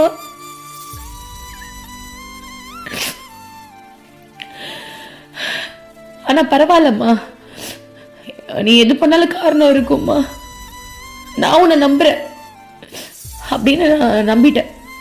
அப்புறம் என்னோட லைஃப் கோச் பேட்ச் ஏஞ்சல் இன்னும் ஒருத்தவங்க இருக்காங்க. ஏஞ்சல் உங்க எல்லாருக்கும் தெரியும், சம்டைம்ஸ் அவங்களோட மெடிடேஷன் பண்ணி அவங்க வாய்ஸ் நான் போட்டிருப்பேன். அவங்க எனக்கு மெசேஜ் பண்ணாங்க, மேம் எனக்கு என்ன சொல்றதுன்னு தெரியல மேம், மனசு எங்களுக்கும் வலி, உங்களுக்கு எப்படி வலிக்குதோ அதே மாதிரி தான் வலிக்குது. ஆனா அம்மா வரலன்றது ஒரு வருத்தமாக தான் மேம் இருக்கு. எல்லாருக்கும் அது வலி இருக்கும்ல, ஆனால் கொஞ்சம் வலிக்குது மேம், ஆனால் கண்டிப்பாக காரணம் இருக்கும், எனக்கு தெரியுதுன்னு நான் சொன்னேன். அம்மாவுக்கு வயசாயிடுச்சு, அம்மாவுக்கு உடம்பு முடியல, அவ மட்டும் இளமையான ஒரு பொண்ணா இருந்திருந்தா சத்தியமா ஓடி வந்திருப்பா, அவ ஓடி வந்திருப்பா அப்படின்னு நான் சொன்னேன். அப்போ அந்த வழியில தான் நான் இருந்தேன். அப்போ மோகன பிரதிபா கால் பண்ணும்போது அந்த வழியில தான் நான் இருந்தேன். அவங்களுக்கும் அது ஒரு வழி தான். ஏன்னா முதல்ல அவங்க சொன்னாங்களே அம்மா உன் வீட்டுக்கு வர போறாங்கன்னு, அவங்களுக்கு ஒரு இன்ஸ்ட்ரக்ஷன்ஸ் வந்துச்சு, அவங்களுக்கு ஒரு வழி, அவங்களுக்கு எல்லாருக்குமே ஒரு வழி தான் வச்சுக்கோங்களேன். அப்போ அடுத்த நாள் காலையில அவங்க எனக்கு கால் பண்ணி, நீ சென்னையாவது போ அம்மா பாருன்னு சொல்லும் போது, ஏன் அங்கே போய் நான் சாவணுமா, அங்க நான் போவேன், அவன் 3வது முடிச்ச மாதிரி உட்கார்ந்துருப்பா, நான் ஏன் உயிரோட அங்கேயே இன்னொரு டீ கொல்றதுக்கா? முடியாது, என்னால அவளை அப்படி பார்க்க முடியாது. ஏன்னா நான் கரூர் வரேன், எனக்கு அங்கதான் உங்களுக்கு தெரியும், நீங்க தான் ரூம் இன்சார்ஜ்ல, நான் ஒரு மூலையில் நின்று அம்மாவை பார்த்துட்டு போறேன் நான் சொன்னப்போ அம்மா வந்து என் கனவுல வந்து லக்கேஜ் எல்லாம் ரெடி பண்ணிக்கோன்னு சொன்னான். அதுக்கு காரணம் என்னன்னு அப்பதான் தெரிஞ்சது, அம்மா என்ன ரூம் இன்சார்ஜா போட்டிருந்தா. யாரு? மோகன பிரதிபா தான். அவங்க எல்லா வேலையும் செஞ்சு முடிச்சுட்டாங்க, அவங்க கூட சேர்ந்து ஒரு ஆளா வரணுன்றதுக்காக ரூம் இன்சார்ஜா போட்டுட்டான். அப்போ எப்படி இருக்கும்? அப்படி ஒரு ஆனந்தம். அதாவது அழுகையெல்லாம் முடிஞ்சு அம்மாக்கு தெரிஞ்சிருச்சு, இவ இன்னும் அழுதானா இவ ஹார்ட்டே வெடிச்சிரும், இவளுக்கு ஹார்ட் அட்டாக் வந்துரும். நான் நினைச்சேன், நான் அடக்குறேன், எனக்கு கண்டிப்பா ஹார்ட் அட்டாக் வரப்போகுது, நான் இந்த ரூம்ல உட்காந்து சாவ போறேன், நீ பாரு, கண்ணு திறந்து நல்லா பாரு, யாரு வேணான்னு சொன்னா, நான் சாவும் போது உனக்கு அதனை வேணும், இப்ப நான் இவளை கதறி கதறி அழுகுற, உன் கண்ணுக்கு தெரியல, நான் சாவ போறேன் பாருன்னு நான் சொல்லிட்டு அழுதுட்டு இருந்தேன். அப்போ இந்த மாதிரி ரூம் இன்சார்ஜ் அப்படின்னு உடனே அப்படி ஒரு சந்தோஷம். எங்க அப்பாக்கு நான் கால் பண்ணி சொல்றேன், அப்பா அம்மா ரூம் இன்சார்ஜா போட்டிருக்காங்கப்பா, நான் அம்மா கூடயே இருக்க போறேன், 3 நாள் அம்மா கூட இருக்க போறேன், வீட்டுக்கு வந்திருந்தா கூட அம்மா 10 நிமிஷம் தான் இருந்திருப்பா, ஆனா 3 நாள் நான் அம்மா கூட இருக்க போறேன்ப்பா, அம்மா வரும்போது நான் தான் வரவே இருப்பேன், அம்மா கூட நான் ரூம்ல பேசுவேன், அம்மா ரிட்டர்ன் வரும்போது அம்மா அனுப்பிட்டு தான் நான் வீட்டுக்கே வருவேன், எவ்வளவு பெரிய சேவை கொடுத்துருக்கா பாருப்பா அப்படின்னு எங்க அப்பா கிட்ட சொல்லணும். எங்க அப்பா சொன்னா அவ்வளவு சந்தோஷப்பட்டாரு. ஆனா இன்னொரு விஷயம், அப்ப எனக்கு கிடைச்ச மாதிரி என் வீட்டுல இருந்தவங்க எல்லாருக்கும் கிடைக்கணும், அந்த திருப்தி கிடைக்கணும் அப்படின்னு நான் வந்து நினைச்சிருக்கும் போது அந்த தருணம் வந்துச்சு. நான் கரூருக்கு போனேன். கரூருக்கு போன உடனே அம்மாக்கு திங்ஸ் வாங்க வேண்டியது சில விஷயம் இருந்தது. அம்மா காய்கறிகள் வாங்கணும். எங்க கையாலேயே அம்மாக்கு வந்து சுண்டல் சாப்பிடுவா, அந்த சுண்டல் எல்லாம் அந்த உரிச்சோம் நாங்க, அதாவது மல்லாட்டன்னு சொல்லுவாங்க விழுப்புரம்ல, வேக வச்சு அந்த கடலை அதை வந்து அம்மாவுக்கு வந்து வெவிச்சு அதெல்லாம் நாங்க தான் உரிச்சு வச்சோம். அப்ப அம்மா வர நேரமாச்சு, எனக்கு வலியெல்லாம் போயிடுச்சு, ஈகர் ஆயிடுச்சு. அம்மா வந்தாங்க. ஒரு காதலன்னு ஒரு காதலியை பார்க்கும்போது, ஒரு காதலியை பார்க்கும்போது என்ன ஃபீல் இருக்குமோ, எனக்கு அம்மாவை பார்க்கும்போது அந்த ஃபீல் தான் வந்துச்சு. எல்லாரும் அம்மாவை ரொம்ப சந்தோஷமா, ஏன்னா அம்மாவோட குழந்தைங்க எல்லாருமே ரொம்ப சந்தோஷமா வரவேற்றாங்க. மோகன பிரதிபா, அப்புறம் இன்னொருத்தர் துர்கா அம்மான்னு ஒருத்தங்க இருந்தாங்க, அவங்களும் எங்க கூட வந்திருந்தாங்க. அப்ப நாங்க 3 பேர் தான் அம்மாவோட இன்சார்ஜ், ரூம் இன்சார்ஜ்ன்ற மாதிரி ஒரு சூழ்நிலை அமைஞ்சிருச்சு. அப்போ எல்லாருமே முன்னாடி போய் நின்னாங்க. நிறைய பேர் அந்த அம்மாவை பார்க்குற ஆர்வத்தில் தள்ளி விட்டாங்க. நான் என்ன பண்ணேன் தெரியுமா? நான் ஒரு மூலையில போய் நின்னுட்டேன். உண்மையா சொல்றேன், நான் ஒரு மூலையில போய் அம்மா அப்படி அந்த ரூமுக்குள்ள போகும்போது நான் ஒரு மூலையில போய் நின்னுட்டேன். என் காதல் தான் உனக்கு தெரியும்ல, நான் உன்னை காதலிக்கிறேன்னு நான் ப்ரூவ் பண்ணிட்டேன், உனக்கு என் மேல காதல் இருந்துச்சுன்னா அதை நீ ப்ரூவ் பண்ணு அப்படின்னு நான் அந்த ரூம் ஒரு மூலையில போய் நின்னுட்டு அப்படியே சாஷ்டாங்கம்மா அம்மாவோட காலில் விழுந்து கும்பிட்றவன். ஏன்னா அவ என்ன இருந்தாலும் என் குரு, விழுந்து கும்பிட்றமா நான் நினைச்சிட்டு ஒதுங்கி நின்னுட்டேன். அப்போ நான் ரூம்குள்ள எல்லாம் போல. அப்ப எல்லாரும் என்ன பண்ணாங்க, ரூம் கதவு சாத்துறாங்க. எல்லாரும் வெளில போங்க, நாளைக்கு தான் அம்மா தர்ஷனுக்கு, யாரும் அம்மாவை டிஸ்டர்ப் பண்ணாங்க, வெளில போங்கன்ட்டாங்க. ஓகே ஃபைன், நான் உன்னை பார்த்ததே போதுமா, ஐ லவ் யூ தான், எப்பவுமே ஐ லவ் யூ தான் அப்படின்னு நான் வந்து சொன்னேன். அப்ப என்ன ஆச்சு அப்படின்னா, அம்மா வந்து திரும்பவும் ரூமுக்குள்ள இருந்துட்டு மோகன பிரதிபாவை வந்து உள்ள கூப்பிட்டாங்க. நீ வா உள்ள வா அப்படின்ட்டு. அப்ப அம்மாக்கு தெரியாதா என்ன நான் வெளில நிக்கிறேன்ட்டு. அப்ப மோகன பிரதீபா சொல்றாங்க, அம்மா கிருத்திகா துர்காலாம் இருக்காங்கம்மா, கூப்பிடு அவங்களையும் கூப்பிடு அப்படின்றாங்க. நான் உள்ள வரேன், அம்மா உட்கார்ந்துருக்கா. முதல்ல உள்ள வந்தது நாங்க தான். உள்ள வந்து முட்டி போட்டு அம்மா கிட்ட முதல்ல நான் கேட்கிறேன், அம்மா நீ ஏன் வீட்டுக்கு வரல? நான் கேட்க மாட்டேன், நான் கேட்கவே இல்லை, நான் முடிவு பண்ணிட்டேன், அதெல்லாம் நான் கேட்க மாட்டேன். ஏன்னா நீ பண்ணா அது எல்லாமே நல்லதுதான். சோ நான் அம்மா கிட்ட வந்து அந்த ஏக்கத்துல என்ன வருது அப்படின்னா, அம்மா நம்ம வீட்டுக்கு எல்லாரும் வந்தாங்கல்ல, நீ பார்த்ததானே எல்லாருமே உடம்பு முடியாம வந்திருந்தாங்கம்மா. ஒருத்தவங்க எல்லாம் உனக்கு தெரியும் 3 மாசமா படுத்த படுக்கையா இருந்தவங்க. நீ வீட்டுக்கு வரேன்னு சொன்ன உடனே அவங்க உடல முடியாம அவங்க பெயின் கில்லர் எல்லாம் போட்டுட்டு வந்தாங்க. திருமகள் வந்தாங்க, ஏஞ்சலின் வந்தாங்க, சிவசங்கரி வந்தாங்க, என் ஃப்ரெண்டு சுகன்யா வந்தா, ஸ்ரீதேவி வந்தா. நீ பார்த்ததானே யாருக்குமே அவங்க உடம்பு சரியில்லை, எல்லாரும் உன்னை பார்க்க தானே வந்தாங்க. எனக்கு இப்ப ஒண்ணுதான் வேணும், அவங்க எல்லாரும் நல்லா இருக்கணும், நீ அவங்களை ஆசீர்வாதம் பண்ணு அப்படின்னு நான் சத்தமா கேட்டேன். அதுக்கு அம்மா கேட்டா, எனக்கு உடம்பு சரியில்லை நீ வருத்தப்படுறியான்னு கேட்டா. எனக்கு ரொம்ப ஷாக் ஆயிடுச்சு. அம்மா என்ன சொல்றா அப்படின்னா, எனக்கு உடம்பு முடியலடி, எனக்கு உண்மையாவே அங்க உடம்பு முடியல. நான் எவ்வளவு ஆசையா காத்துக்கிட்டு இருந்தேன் தெரியுமா? நான் விழுப்புரத்துல தானே இருந்தேன், நீ ஏன் என்ன கூப்பிட வரல? நான் எவ்வளவு ஏக்கத்துல இருந்தேன் தெரியுமா? எவ்வளவு தூரம் டி உனக்கு? விழுப்புரத்துல இருந்து உன் வீட்டுக்கு வரதுக்கு எவ்வளவு தூரம்? 10 நிமிஷம் இருந்திருக்குமா? நீ ஏன் வரலன்னு என்ன ஒரு கேள்வி கேட்டா. அப்ப அம்மா என்ன சொல்றானா, நான் உனக்காக எவ்வளவு ஏங்கணும் தெரியுமா? நீ சொன்னதானே அம்மா மட்டும் சின்ன பொண்ணா இருந்தா ஓடி வந்திருப்பான்னு. இப்ப நான் கிளவியா இருக்கேன், ஆனா நீ சின்ன பொண்ணா தானே இருக்க, வந்திருக்கலாம்ல. நான் வீட்டுக்கு வரலன்னா என்ன, நீ வந்திருக்கலாம்ல அங்க என்ன பாக்க. எனக்கு எவ்வளவு வலிச்சது தெரியுமா? உண்மையா அம்மா சொன்னா, எனக்கு எவ்வளவு வலிச்சது தெரியுமா? எனக்கு ஒரு நிமிஷம் ஆடிட்டேன் நானு. அப்பதான் எனக்கு அம்மாவுடைய உணர்வுகள் புரிஞ்சுது. ஆனா நீ கவலைப்படாத, நான் வந்தேன், அங்க எல்லாம் நல்லா நடந்துச்சு, நீ கேட்டது எல்லாத்தையுமே அம்மா கொடுத்துட்டேன். அம்மா வாயை திறந்து சொன்னான், நீ கேட்டது எல்லாத்தையுமே அம்மா கொடுத்துட்டேன், நான் அங்க வந்தேன், மானசீகமா வந்தேன். உனக்கு தெரியாதா நாங்க இருந்தேன்னு? உனக்கு தெரியாதா? நான் வந்தேன், எல்லாமே நல்லா தான் நடந்துச்சு, கவலைப்படாத. நீ யாருக்கெல்லாம் கேட்ட? அவங்களுக்காக தானே நீ கேட்ட, அவங்க கேட்ட எல்லாத்தையுமே அவங்களுக்கு கொடுத்துட்டேன் அப்படின்னு அம்மா வாயை திறந்து சொன்னான். அங்க இருந்தவங்க எல்லாருக்குமே நான் எல்லாத்தையுமே கொடுத்துட்டேன்னு சொன்னான். அப்படி ஒரு திருப்தி, அப்படி ஒரு சந்தோஷம், அப்படி ஒரு ஆனந்தம். அப்போ அங்க இருக்கிறவங்க எல்லாரும் என்ன எல்லாரும் ஆச்சரியமா பார்த்தாங்களா, எனக்கு தெரியாது. அதுக்கப்புறம் பின்னாடி இருக்கிறவங்க எல்லாருமே வந்து பேச ஆரம்பிச்சுட்டாங்க. எல்லாருமே பேச ஆரம்பிச்சுட்டாங்க. அம்மா கிட்ட வந்து ஒவ்வொருத்தரும் ஒவ்வொரு விஷயம் பேசுறாங்க. அதுல வந்து ஒரு சீடர், அம்மாவுடைய கூடயே இருக்கிற ஒரு சீடர் வந்து என்ன சொல்றாரு அப்படின்னா, சில விஷயங்கள் மட்டும் நான் உங்களுக்கு சொல்றேன், ஏன்னா அது சொன்னா உங்களுக்கு பெரிய ஞானம் கிடைக்கும், அதனால நான் உங்களுக்கு சொல்றேன். அம்மா வந்து மலையாளத்துல பேசினாங்க. அப்ப வந்து ஒருத்தவங்க கேக்குறாங்க, அம்மா நீங்க தமிழ்நாட்டுக்கு வந்தீங்கல்லம்மா, எந்த ஊருமா உங்களுக்கு ரொம்ப பிடிச்சிருக்கு? எந்த ஊர்லம்மா எல்லாருமே நல்லா சிறப்பா பண்ணாங்க? மதுரை போனீங்க, நாகர்கோவில் போனீங்க, இப்ப கரூர் வந்திருக்கீங்க, சென்னை போனீங்க, உங்களுக்கு எதுமா ரொம்ப பிடிச்சதுன்னு கேட்டதுக்கு அம்மா சொல்றாங்க, எனக்கு எல்லா குழந்தையும் ஒண்ணு தானே, எனக்கு எல்லாமே பிடிச்சிருந்ததுன்ட்டு. அதுல ஒருத்தவங்க சண்டை போடுறாங்க, அம்மா அம்மா உங்களுக்கு மதுரை தான் ரொம்ப பிடிச்சிருந்ததாமா, ஏன்னா நீ முதல்ல வந்து மீனாட்சியா அங்கதானே அவதாரம் எடுத்திருந்த அப்படின்னு அம்மா சிரிக்கிறாங்க. அதாவது அம்மா ரசிக்கிறாங்க. எனக்கே ஆச்சரியமா இருந்தது, அம்மாவுடைய குழந்தைங்க எல்லாம் எப்படி பேசுறாங்கல்ல அப்படின்ட்டு. அதுல ஒருத்தர் சொல்றாரு, அம்மா கூடயே இருந்து, ராமகிருஷ்ணன் அம்மாவோட பிரம்மச்சரி, அம்மா கூடயே இருந்தவங்க. அவங்க என்ன திரும்ப சொல்றாங்க, அம்மாவுக்கு தமிழ் ஆளுங்க தான் பிடிக்கும், ஏன்னா அவ பேர் மூக்குத்தி பாரு, எந்த சைட்ல குத்தி இருக்கா, லெப்ட் ஹேண்ட் சைட்ல குத்தி இருக்காங்க. யாருமே வந்து அங்க யாரு குத்தி இருக்காங்க, மலையாளக்காரங்க யார் மூக்குத்தி குத்திருக்காங்க? அம்மா அதுலயே சொல்லிட்டு தமிழ்காரங்க, நீங்க கவலைப்படாதீங்க, அம்மாக்கு தமிழ் ஆள் தான் ரொம்ப பிடிக்கும். அம்மா அதுக்கும் சிரிக்கிறா விழுந்து விழுந்து. சோ அந்த குழந்தைங்களாம் எப்படி பேசிக்கிறாங்களா, அடிச்சுக்கிறாங்க. அம்மாக்கு என்னதான் பிடிக்கும், அம்மாக்கு அந்த மாதிரி தான் பிடிக்கும். ஆனா என் கதை இங்க வேற. அங்க எல்லாரும் அப்படி பேசிட்டு இருக்காங்க. அப்போ ஒரு அம்மா சொல்றாங்க, அம்மா அம்மா நீ ஏன் தெரியுமா லெப்ட்ல மூக்குத்தி குத்திருப்ப, எல்லாரும் ரைட்ல தான் குத்துவாங்க, நீ ஏன் தெரியுமா லெப்ட்ல மூக்குத்தி குத்திருக்க? ஏன்னா ஒரு சைடு சிவனா இருக்க, இன்னொரு சைடு நீ பார்வதியா இருக்க, அதனால தானே அப்படின்னு. அம்மால அப்படியா அப்படின்னு சிரிச்சுக்கிட்டே கேக்குறாங்க. சோ எனக்கு ரொம்ப ஆச்சரியமா இருந்தது. அங்க இருக்கிறவங்க எல்லாருமே வந்துட்டு அம்மா வந்து அவ்வளோ பாசமா, அவ்வளோ ஆசையா அம்மா கிட்ட பேசுறாங்க.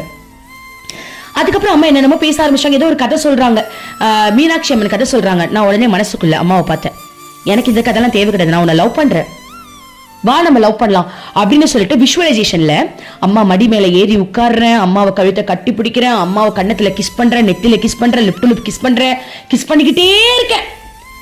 அப்ப நான் மனசுல சொல்றேன், நான் உன் பொண்டாட்டி உனக்கு ஞாபகம் இருக்கா? சும்மா அவர் தான் கிருஷ்ணா இல்லையா? சோ உனக்கு ஞாபகம் இருக்கான்னு கேட்கிறா. டக்குன்னு அம்மா ஒரு கண்ணை பார்த்து என்ன தலையாட்டுறா. எனக்கு சிரிப்பு வந்துருச்சு. சோ நான் அம்மாவை பிடிச்சி உலுக்கிக்கிட்டே இருக்கேன். மானசீகமா அம்மா கழுத்தை நெரிச்சுக்கிட்டு நான் இப்படிலாம் கீழே உட்கார முடியாது. அப்போ கரெக்டா ஒரு நாய் வருது, அம்மா வளர்க்குற நாய், அது பேர் சக்தி. அது உடனே அம்மா தடவி கொடுக்குறாங்க. நான் உடனே மனசுல நினைக்கிறேன், அதுக்கு நான் நாயாவே பிறந்திருக்கலாம். நீ இப்படி தடவி கொடுப்பேன்னு தெரிஞ்சதா நான் ஏன் இப்படி பிறந்திருக்கணும்? சரி பரவாயில்ல, நான் விஷுவலைசேஷன்லயே உன் கூட தான் இருப்பேன்னு சொல்லிட்டு அம்மாவை கட்டி பிடிச்சிக்கிட்டே இருக்கேன். அப்ப அம்மா அந்த ராமகிருஷ்ண சுவாமிஜி கிட்ட அம்மா சொல்றா, இவன் என் பைத்தியம்டா, இவன் என்னோட பைத்தியம்டா அப்படின்னு. அது ஒரு சாதாரண வார்த்தை கிடையாது, அது பக்தர்களுக்கு உண்டான பரிசு. ஒரு கடவுள் வாயால இவன் என் பைத்தியம்னு சொல்றது சாதாரண விஷயம் இல்லை. அவ்வளவு சந்தோஷம் அம்மாக்கு, அவ்வளவு சந்தோஷமா சொல்றேன். எனக்கு அந்த வார்த்தையை கேட்டு எனக்கு எதுமோ அவார்டே தூக்கி கொடுத்த மாதிரி இருந்துச்சு. சோ அப்படி ஒரு விஷயங்கள் நடந்துச்சு. அதுக்கப்புறம் நாங்க அம்மாக்கு உடம்பு முடியல இல்லையா, எல்லாரும் வெளில வந்துட்டோம். அப்ப மோகன பிரதீபா சொன்னாங்க, கிருத்திகா என்ன கிருத்திகா இப்படி பேசிக்கிட்டே இருக்கீங்க அம்மா கிட்ட? அங்க இருந்தவங்க எல்லாருமே கேட்டாங்க, யாரு இந்த பொண்ணு, என்ன அம்மா கிட்ட இவங்க இவ்வளவு டீப்பா பேசுறாங்க? அப்ப சொன்னாங்க, அங்க வந்தவங்க சாதாரண ஆள் கிடையாது, அவ்வளவு பெரிய விஐபிஸ். இந்த கரூர்ல நடக்கிற ஃபங்க்ஷனுக்கு எல்லாம் அவ்வளவு பேரு அவ்வளவு காசு கொடுத்திருக்காங்க, ஃபுட்டுக்கெல்லாம் அவ்வளவு டொனேட் பண்ணிருக்காங்க, டொனேஷன் அவ்வளவு பேர் கொடுத்திருக்காங்க. ஆனா முதல்ல அம்மா உன்கிட்ட தான் பேசினாங்க, ஏன்னா இது உன் பக்திக்கான பரிசு. நீ எவ்வளவு அழுத, நீ நினைச்சல அம்மா என்ன ஒரு படி கீழே இறக்குனேன்னு நீ கேட்ட அந்த வார்த்தைக்கு அம்மா ஒரு படி உன்னை மேல உட்கார வச்சு பேசினா பாரு நேர்ல. அம்மா ரூம்ல உட்கார்ந்து பேசுறது நான் சாதாரண விஷயம் கிடையாது தெரியுமா கிருத்திகா அப்படின்னு அவங்க சொல்லும் போது தான் நான் ரியலைஸ் பண்ணேன்.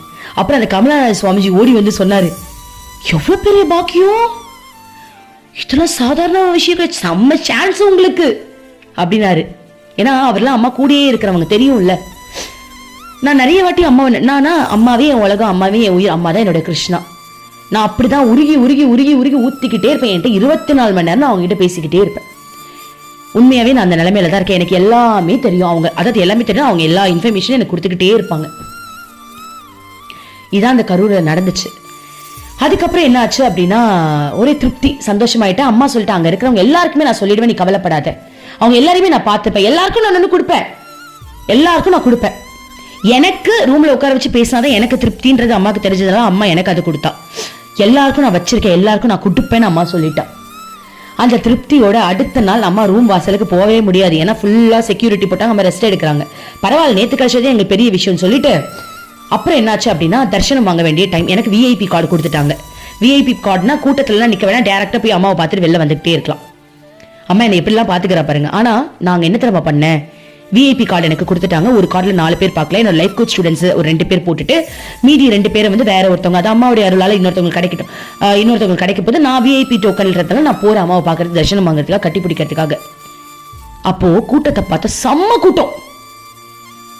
அப்ப எனக்குள்ள இருக்கிற கிருஷ்ணா, என் கிருத்தி கிருஷ்ணன் ஒரு கேள்வி கேட்கிறாரு, இப்ப நீ அங்க போய் என்ன கழட்ட போற, அம்மா கட்டி பிடிக்க போறியா? அப்ப நீ அம்மாக்கு சேவை செய்யல, ஹெல்ப் பண்ணல அப்படின்னு ஒரு கேள்வி வந்த உடனே ஐடி கார்டு, எனக்கு வாலண்டியர் கார்டு கொடுத்திருந்தாங்க. அந்த கார்டை கழுத்துல போட்டுட்டு நான் என்ன பண்ணேன் அப்படின்னா, அம்மா கிட்ட போயிட்டு, அதாவது அந்த கூட்டத்தை போயிட்டு, நான் என்சிசி எல்லாம் இருந்திருக்கேன், பரேட் கமாண்டரெல்லாம் இருந்திருக்கேன், அந்த கூட்டத்தை போய் ஹேண்டில் பண்ணணும்னு முடிவு பண்ணிட்டு கூட்டத்துக்கு நடுவுல பூந்து பேசினேன். அம்மா அமைதியா இருங்க, எல்லாரும் எல்லாம் சண்டை போட ஆரம்பிச்சிட்டாங்க கூட்டத்துல, என்ன விடுங்க, அப்படி வந்திருக்கேன், இப்படி குழந்தைய கூட்டு வந்திருக்கேன், என் குழந்தைக்கு கஷ்டமா இருக்கு, நான் வயசானவங்க, என்னென்னமோ சொல்றாங்க. ஆனா டோக்கன் ரூல்ஸ் படி தான் போக முடியும், வேற வழி கிடையாது. ஆனா அவங்கள போய் சமாதானப்படுத்தி ஒவ்வொரு கூட்டத்துக்கிட்டயா நான் பேசி, கவலைப்படாதீங்க, உங்களுக்கு எல்லாருக்கும் அம்மா தரிசனம் கிடைச்சிரும், நீங்க கியூல நின்னுங்க, நான் உங்களை கூப்பிடுறேன், இங்க உட்காருங்க, அம்மா நீங்க எவ்வளவு நேரம் வெயிட் பண்றீங்களோ உங்க கர்மாவெல்லாம் கழியும், கவலைப்படாதீங்க, நீங்க வெயிட் பண்றது அவ்வளவுக்குள்ள உங்களுக்கு பாக்கியம், நீங்க வெயிட் பண்ணீங்கன்னா நீங்க வீடு கட்டிடுவீங்க, நீங்க வெயிட் பண்ணீங்கன்னா உங்களுக்கு குழந்தை பிறந்துரும், நீங்க வெயிட் பண்ணீங்கன்னா உங்களுக்கு வேலை கிடைச்சிரும் சொல்லி அவங்களுக்கு அவ்வளவு புரிய வச்சு, நைட்டு எத்தனை மணிக்கு ஆரம்பிச்சோம், கரெக்டா ஒரு 9 மணிக்கு அம்மா ஆரம்பிச்சிருப்பாங்கன்னு நினைக்கிறேன். அதாவது தர்ஷன் கட்டி பிடிக்க ஸ்டார்ட் பண்ணிருப்பாங்க. அதுக்கு முன்னாடி வரைக்கும் நிகழ்ச்சிகள் நடந்துட்டு இருந்தது. அந்த 9 மணில இருந்து காலையில 4 மணி வரைக்கும் நான் நின்ன இடம் நகராம எல்லாரையும் பார்த்து பார்த்து ஒவ்வொருத்தரையும் அனுப்பிட்டு இருந்தேன். அதுல வருத்தப்படுறவங்க, வேதனைப்படுறவங்க எல்லாருக்கும் நான் சொல்லி கொடுத்துட்டு இருந்தேன். அம்மாவை பாக்குறது வந்து லேட் ஆகாத உங்களுக்கு நல்லதுதான் அப்படின்னு சொல்லி கத்தி கத்தி பேசினேன். அதுல நிறைய பேர் வந்து கேட்டாங்க, மேம் என்ன மேம் இப்படி கத்துறீங்க? அதுல நிறைய ஜென்ஸுக்குலாம் ஆச்சரியம் ஆயிடுச்சு. ஏன்னா அவங்களுக்கு நான் பாக்குறது புதுசா இருக்கலாம். நான் வந்து கத்தி பேசி எனக்கு பழக்கம். கத்தி கத்தி பேச வாலண்டியரிங் பண்றேன், புரியுதுங்களா? அதை நான் பண்றேன்னு சொல்லி கூட எனக்குள்ள இருக்க கிருஷ்ணா தான் பண்றாரு. சோ என் கிருஷ்ணா இறங்கிட்டாரு களத்துல.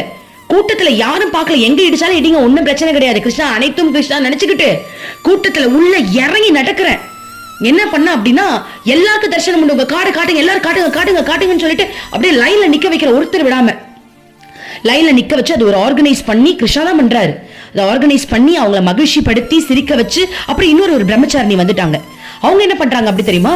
அவங்க எல்லாம் ஒரு கடுப்புல இருக்காங்க. அதுல சண்டை வேற வருது. என்னடா நீ எங்க என்ன கை வைக்கிறியா, எங்க ஊர்ல வந்து நீங்களே என்ன இப்படி பண்ணுவீங்கன்னு சண்டை வேற போட்டுறாங்க. அப்ப அந்த கூட்டத்தெல்லாம் கிருஷ்ணா ஹேண்டில் பண்றாரு. அமைதியா பேசி சந்தோஷமா பேசி கிருஷ்ணா ஹேண்டில் பண்றாரு. அப்போ ஒரு பிரம்மச்சாரி என்ன பண்றாங்க, ஒரு லேடி பிரம்மச்சாரிணி, அவங்க என்ன பண்றாங்க, வாங்க நம்ம ஒரு விஷயம் அப்படின்னு சொல்லிட்டு ஓம் பராசக்தியை நமக 9 தடவை சொல்லுங்க அப்படின்னு சொல்ல அங்க இருக்கிற மக்கள் அமைதியாகி ஓம் பராசக்தியை நமக யார் 9 தடவை சொல்றாங்களோ அவங்க எல்லாம் வரிசையா அனுப்பிட்டு இருந்தாங்க. அப்போ என்னோட நம்மளோட சப்ஸ்கிரைபர்ஸ் நிறைய பேர் நான் பார்த்தேன். இந்த வீடியோ யாராவது பாத்தீங்கன்னா கூட எனக்கு மெசேஜ் பண்ணுங்க, கமெண்ட் போடுங்க. அத்தனை பேர் என்ன பார்த்தாங்க. அவங்க எல்லாருமே வந்துட்டு சொல்றாங்க, மேம் நான் உங்க யூடியூப் சேனல் பார்த்துட்டு தான் வந்தேன், அவ்வளவு சந்தோஷமா இருந்துச்சு எனக்கு. ஸோ அந்த டே அவ்வளவு சக்சஸ்ஃபுல்லா இருந்துச்சு. நைட்டு விடிய கத்தி பாருங்க, என் தொண்டை எவ்வளவு நல்லா இருக்கு. நான் நினைச்சேன் என் தொண்டை போக போகுது. ஆனா பாருங்க, எனக்கு தெரியும் நான் அதிகமா கத்தி பேசினா என் தொண்டை ஸ்பாயில் ஆயிடும். ஏன்னா என் வீட்டுக்கு வந்து எனக்கு த்ரோட் இன்ஃபெக்ஷன் ஆயிடுச்சு. அதனாலதான் நான் யாருக்குமே வந்துட்டு யூடியூப்ல வீடியோவே போடல. பட் நான் ஒரு நாள் ஃபுல்லா நைட்ல பனியில நின்று கத்தி இருக்கேன், ஆர்கனைஸ் பண்ணிருக்கேன். பட் என் குரல் எதுவுமே ஆகல. என் குரல் ரொம்ப நார்மலா இருக்கு. இதுலயே தெரிஞ்சுக்கோங்க. பாருங்க, நேத்து நைட்டு தான் நான் வீட்டுக்கு வந்து இன்னைக்கு நான் உங்ககிட்ட பேசுறேன், உடனே வந்து ஆடியோ போடுறேன். என் குரல் எப்படி இருக்கு பாருங்க. என் குரல் ஸ்பாயில் ஆகவே இல்லை. அம்மா என்னை காப்பாத்திட்டா. அப்போ 4 மணி என்னால முடியல, தள்ளுது ஆடுது உடம்பு. நான் போய் உட்கார்ந்துட்டு ஒரு இடத்துல உட்கார்ந்துட்டு நானும் கிருஷ்ணாவும் போட்ட ஸ்டோரி கேட்டுட்டு இருந்தேன், அம்மாக்கு நேராவே கேட்கலான்னு. அப்பதான் தெரியுது என் பேக்ல இருந்து தண்ணி ஒழுகுது. என்னன்னு பார்த்தா பனி ஊத்துது. எனக்கு வீசிங் ப்ராப்ளம் இருக்கு. நான் பனியில நனைஞ்சா அப்படின்னா முடிஞ்சது என் கதை. ஆனா எனக்கு வீசிங் கூட வரல. ஓகே, அப்ப நான் என்ன பண்றேன், 6 மணி ஆயிடுச்சு. 2 மணி நேரம் உட்காந்துட்டு என்னால முடியல. அப்ப 6 மணில இருந்து 7 மணி வரைக்கும் எல்லாரும் போனதுக்கு சேர் அடிக்கிட்டு இருந்தேன். 1 மணி நேரம் சேர் அடுக்கி வச்சு அம்மாக்கு சேவை செய்வோன்ட்டு. நான் இன்னும் கிட்ட அம்மா கிட்ட தர்ஷனே வாங்கல, என்கிட்ட விஐபி டோக்கன் அந்த கார்டு. அப்ப நான் என்ன பண்ணேன் அப்படின்னா அதுல ஒரு 7 அம்மா வந்திருந்தாங்க. அவங்களுக்கு என்னோட கார்டு, எனக்கு ஒரு அதாவது ஒரு விஐபி கார்டுக்கு 4 டோக்கன், 2 லைஃப் கோச் ஸ்டூடெண்ட்ஸ் கொடுத்துட்டேன். ஒருத்தவங்க திருச்சியில் வந்திருந்தாங்க, அவங்களுக்கு கொடுத்துட்டேன். இன்னொன்னு என் கையில இருந்தது, அது எனக்கான டோக்கன். அது ஒரு வயசான அம்மாக்கு கொடுத்து, அம்மா நீங்க போய் பாருங்கன்னு சொல்லிட்டு அந்த விஐபி டோக்கன் அந்த அம்மாவை அனுப்பி வச்சுட்டு நான் நினைச்சுக்கிட்டேன், என் ஹஸ்பண்ட் உட்காந்து அங்க வந்து சேவை செஞ்சுக்கிட்டு இருக்காரு, மக்களுக்கு வந்து தரிசனம் கொடுத்துட்டு இருக்காரு. என் ஹஸ்பண்ட் நான் யார், கடவுளை தான் சொல்றேன், இறைவனை தான் நான் என் ஹஸ்பண்ட் சொல்றேன். உடனே என் ஹஸ்பண்ட் பிரபாகரன் ஹஸ்பண்ட் இல்லையான்னு கேட்காதீங்க, அவரும் இறைவன் தான் என்னுடைய ஹஸ்பண்ட். ஏன்னா என் ஹஸ்பண்ட் எனக்கு என் ஹஸ்பண்ட் எனக்கு இடம் கொடுத்ததுனால தானே இன்னைக்கு நான் இவ்வளவு விஷயங்கள் செஞ்சிருக்கேன். என்னுடைய கணவன் பிரபாகரனுக்கு என் காலிலே விழுந்து அவரையே நான் வந்து தெய்வமா நினைக்கிறேன். அவர் இல்லைன்னா என்னால இதெல்லாம் பண்ண முடியாது. நான் என் ஹஸ்பண்ட் கிட்ட எனக்கு கிருஷ்ண முதல்ல லவ் நான் வந்து என் ஹஸ்பண்ட் கிட்ட நான் போய் சொல்றேன், எனக்கு கிருஷ்ணா மேல ஒரு காதல் வருது, ஏனே தெரியல, கடவுள் மேல எனக்கு ஒரு காதல் வருதுன்னு. என் ஹஸ்பண்ட் ஒண்ணுமே சொல்லல. பரவாயில்ல கடவுள் மேல தானே வருது, எவன் மேலேயாவது வந்துட போகுது, அது கடவுள் மேல வந்து எனக்கு சந்தோஷம்ட்டாரு. ஓகேவா, என் ஹஸ்பண்ட் அவ்வளவு சிம்பிளா அதை எடுத்துக்கிட்டாரு. ஸோ என் ஹஸ்பண்ட் பிரபாகரனுக்கு நான் வந்து அவ்வளவு தேங்க் பண்றேன் இந்த நேரத்துல. அவர் இல்லைன்னா என்னால இதெல்லாம் அச்சீவ் பண்ண முடியாது. நான் இன்னைக்கு கடவுளோட இவ்வளவு ஐக்கியத்துல இவ்வளவு நல்லா இருக்கேன்னா சத்தியமே என் ஹஸ்பண்ட் தான் அதுக்கு காரணம். நான் அதுக்காக என் ஹஸ்பண்ட்க்கு வந்து என் ஹஸ்பண்ட் காலிலே விழுந்து நான் ஆசீர்வாதம் வாங்கணும்னு நினைக்கிறேன். அவரால் தான் நான் இன்னைக்கு கடவுள் கூட இவ்வளவு இணைஞ்சு இருக்கேன். ஒவ்வொரு தடவையும் நான் ஆசிரமம் போகும்போது என்னை எதுவுமே சொல்லாம ஆசிரமத்துக்கு விட்டு நான் கரூர் போறேன்னு சொன்னானே என் ஹஸ்பண்ட் ஒரு வார்த்தை கூட எதுவுமே சொல்ல, ஏதோ பண்ணு போ அப்படின்ட்டாரு. சோ அப்ப வந்து நான் நினைக்கிறேன் கடவுள் தான் என்னுடைய கணவன். அப்ப நான் நினைக்கிறேன் என் அம்மா அங்க உட்காந்து இங்க எத்தனை பேருக்கு சேவை செஞ்சுட்டு இருக்கா, நான் மட்டும் இந்த ஸ்பெஷல் தரிசனம் வாங்கிட்டு வீட்டுக்கு போனா நல்லா இருக்குமா அப்படின்னு சொல்லிட்டு கடைசி ஆள் முடியறதுக்கு அப்புறம் தான் நான் போறேன். அப்ப கடைசி ஆள் முடியும் போது 7:15 மணி, காலை விடிய காலை 7:15. அதாவது அம்மா ஸ்டேஜுக்கு வந்தது 6 மணி. 6 மணில இருந்து அவ ஸ்டேஜை விட்டு எழுந்த நேரம் காலையில 7:30 மணி. அந்த 7:15க்கு முடிகிற தர்ஷன், லாஸ்ட் தர்ஷனுக்கு அப்புறம் தான் நான் போறேன் தர்ஷனம் வாங்குறதுக்கு. அப்ப வந்து நான் நினைச்சேன், நம்ம கிட்ட எதுவுமே எதிர்பார்க்க கூடாது, பரவாயில்ல நம்ம திருப்திக்கு அம்மாக்கு வந்து நம்ம இன்னைக்கு சேவை செஞ்சோம், நம்மளுக்கு பிடிச்ச சேவையை அம்மா செய்ய வச்சுட்டா. அம்மா கிட்ட போறேன். அம்மா என்னை பார்த்து சொல்றா, பரவாயில்லையே லாஸ்டா வந்துட்டு அப்படின்னா, நான் ஒரு மூலையில நின்று வேலை செஞ்சுக்கிட்டு இருக்கேன், அம்மா ஸ்டேஜ்ல ஒரு மூலையில உட்கார்ந்துகிட்டு இருக்கா, நான் நிற்கிற இடம் கூட அம்மாக்கு தெரியாது. ஆனா நான் லாஸ்டா வந்துட்டு அம்மா எனக்கு சொல்லி காட்டணும்னு நினைக்கிறா. ஏன் அப்படின்னா நான் செஞ்ச சேவையை பாராட்டினேன்னு அவ எனக்கு குரு இல்லையா. சோ அம்மா சொல்ற பரவாயில்லையே லாஸ்டா வந்துட்டு அப்படின்னு எனக்கு 2 பிஸ்கெட் கொடுத்தா. ஒரு பிஸ்கெட் கொடுக்க வேண்டிய இடத்துல 2 பிஸ்கெட்டா கொடுத்தா. சாப்பிடு போ அப்படின்ட்டு. அதோட நான் திருப்தியா ரூமுக்கு வந்து இன்னைக்கு திருப்தியா உட்காந்து உங்ககிட்ட எல்லாம் பேசிக்கிட்டு இருக்கேன். இதான் நடந்துச்சு. பக்திக்கான பரிசு இதான், பக்திக்கான பரிசுன்றது. சோ நான் இதெல்லாம் உங்ககிட்ட சொல்லணும். ஏன்னா உலகத்துல யார் யாரு எதோ விஷயத்துக்காக நம்ம போராடிக்கிட்டு இருக்கோம். ஆனா கடவுள் அடையதான் இந்த பூமிக்கு வந்தோன்றதை புரிஞ்சுக்கிட்டு யார் வாழ்றாங்களோ அவங்களுக்கு உடல்ல வியாதியே வராது. பாருங்க, எனக்கு அவ்வளவு வீசிங் ப்ராப்ளம் இருந்துச்சு. அந்த பனியில நான் நின்று இருக்கேன், உட்கார்ந்துருக்கேன். வீசிங் ப்ராப்ளம் எனக்கு வரல. அவ்வளவு கத்திருக்கேன், என் த்ரோட் இன்ஃபெக்ஷன் ஆகல. அம்மா வந்து சூட்சமமா என் வீட்டுக்கு வந்தா, அம்மாவுடைய ஏக்கத்தை எனக்கு சொன்னா. என் வீட்டுக்கு வந்த எல்லாருக்குமே நான் பலன் தரேன்னு அம்மா சொல்லிட்டா, வாயை திறந்து சொன்னா. அம்மாவுடைய ரூம்ல உட்காந்து பேசக்கூடிய தருணம் எனக்கு கிடைச்சது. இதை விட வேற என்ன வேணும்? இப்பயும் நான் என்ன முடிவு பண்ணிருக்கேன்னா, இன்னும் சேவை செய்ய வேண்டியது நிறைய இருக்கு, இன்னும் நிறைய இருக்கு. இப்ப நான் மகாசிவராத்திரி ஒண்ணு வருது, மகாசிவராத்திரின்னு ஒண்ணு வருது, கரெக்டா? நான் எப்பவுமே வந்துட்டு மகாசிவராத்திரி கண்டக்ட் பண்ணுவேன். ஸோ நைட்டு 10 மணில இருந்து விடிய காலைல 6 மணி வரைக்கும் நான் ஆன்லைன் கிளாஸ் வச்சிருக்கேன். அதுக்கு 555 rupees. ஓகே, ஏன் அப்படின்னா அந்த காசுல நான் சேவை செய்யணும்னு விருப்பப்பட்டிருக்கேன். நிறைய பேர் இருக்காங்க, எனக்கு தெரிஞ்சு நிறைய பேர் இன்னும் வந்து வாழ்க்கையில கஷ்டப்படுறவங்க இருக்காங்க. இவ்வளவு காசு சம்பாதிக்கலாம், நீங்க என்ன பண்றீங்க? நான் சத்தியமா ஓப்பனா சொல்றேன். இப்ப இவ்வளவு விஷயம் சொல்லிட்டேன், நான் ஓப்பனா சொல்றேன் தெரியுமா? இந்த லைஃப் கோச்ல ஜாயின் பண்ணவங்களா இருக்கட்டும், என்கிட்ட வந்து சேர்றவங்களா இருக்கட்டும், நான் அவ்வளவு டொனேஷன் கொடுத்தேன் நான் சொல்லி என் கிருஷ்ணா கொடுத்திருக்காரு. என் ஹஸ்பண்டுக்கும் தெரியும். என் ஹஸ்பண்ட் சொல்லிட்டாரு, நீ இப்படியே எல்லாத்தையும் டொனேஷன் கொடுத்துட்டு இருந்தா வேண்டியதான் என்ன பண்ற. ஆனா என் ஹஸ்பண்ட் என்ன திட்டலாம் இல்ல, பட் சொன்னாரு. நான் என் ஹஸ்பண்ட் கிட்ட ஓப்பனா சொல்லிட்டேன், இங்க பாரு, நான் இந்த பூமிக்கு வந்து சேவை செய்ய தான் நான் தெரிஞ்சுக்கிட்டேன். நான் சம்பாதிக்கிறது எல்லாமே நான் ஹெல்ப் தான் பண்ணுவேன். ஆமா, நான் கண்டிப்பா என் குழந்தைங்களை படிக்க வைப்பேன். ஏன்னா அது என்னோட கடமை, நான் படிக்க வைப்பேன். மற்றபடி நான் வீட்டு செலவுக்கு நான் பாத்துக்கிறேன், மற்றதை நான் சேவை தான் செய்வேன். ஏன்னா நீ எதையுமே கேட்காதன்னு என் ஹஸ்பண்ட் கிட்ட சொல்லிட்டேன். அப்போ உண்மையா நான் சொல்றேன், என் அக்கௌண்ட்ல காசு பெருசா இருக்குமான்னு கேட்டா, யாராவது வந்து ஏதாவதுன்னு சொல்லிட்டாங்கன்னா டக்குன்னு அம்மா என்ன அப்படி மாத்திட்டா, எடுத்துதான் கொடுக்குறேன். ஓப்பனா சொல்லணும்னா என் லைஃப் கோச்ல ஜாயின் பண்ணவங்களுக்கு எத்தனையோ பேருக்கு நான் ரிட்டர்ன் அதே அமௌண்ட் கொடுத்துருக்கேன் தெரியுமா? வேற மாதிரி கொடுத்துருப்பேன், வேற ஏதாவது சொல்லிருப்பாங்க, நான் போய் கொடுத்துருவேன்.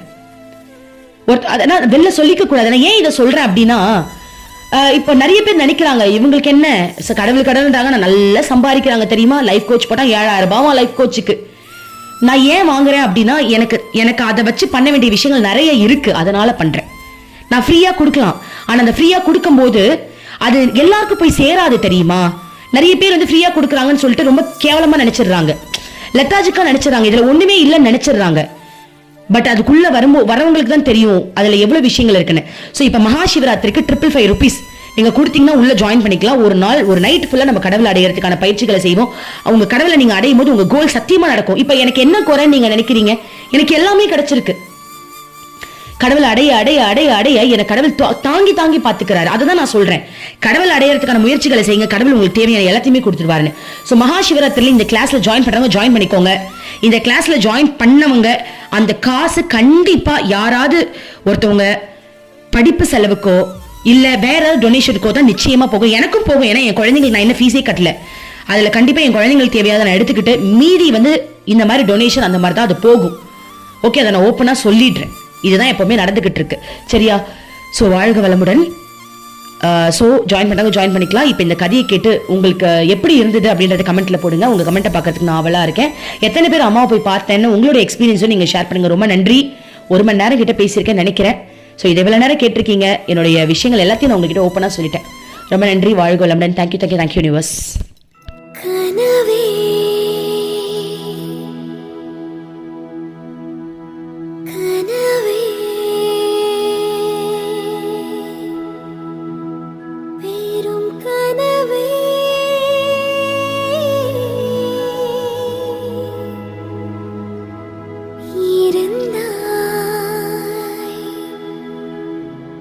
நீருப்பாய் எம்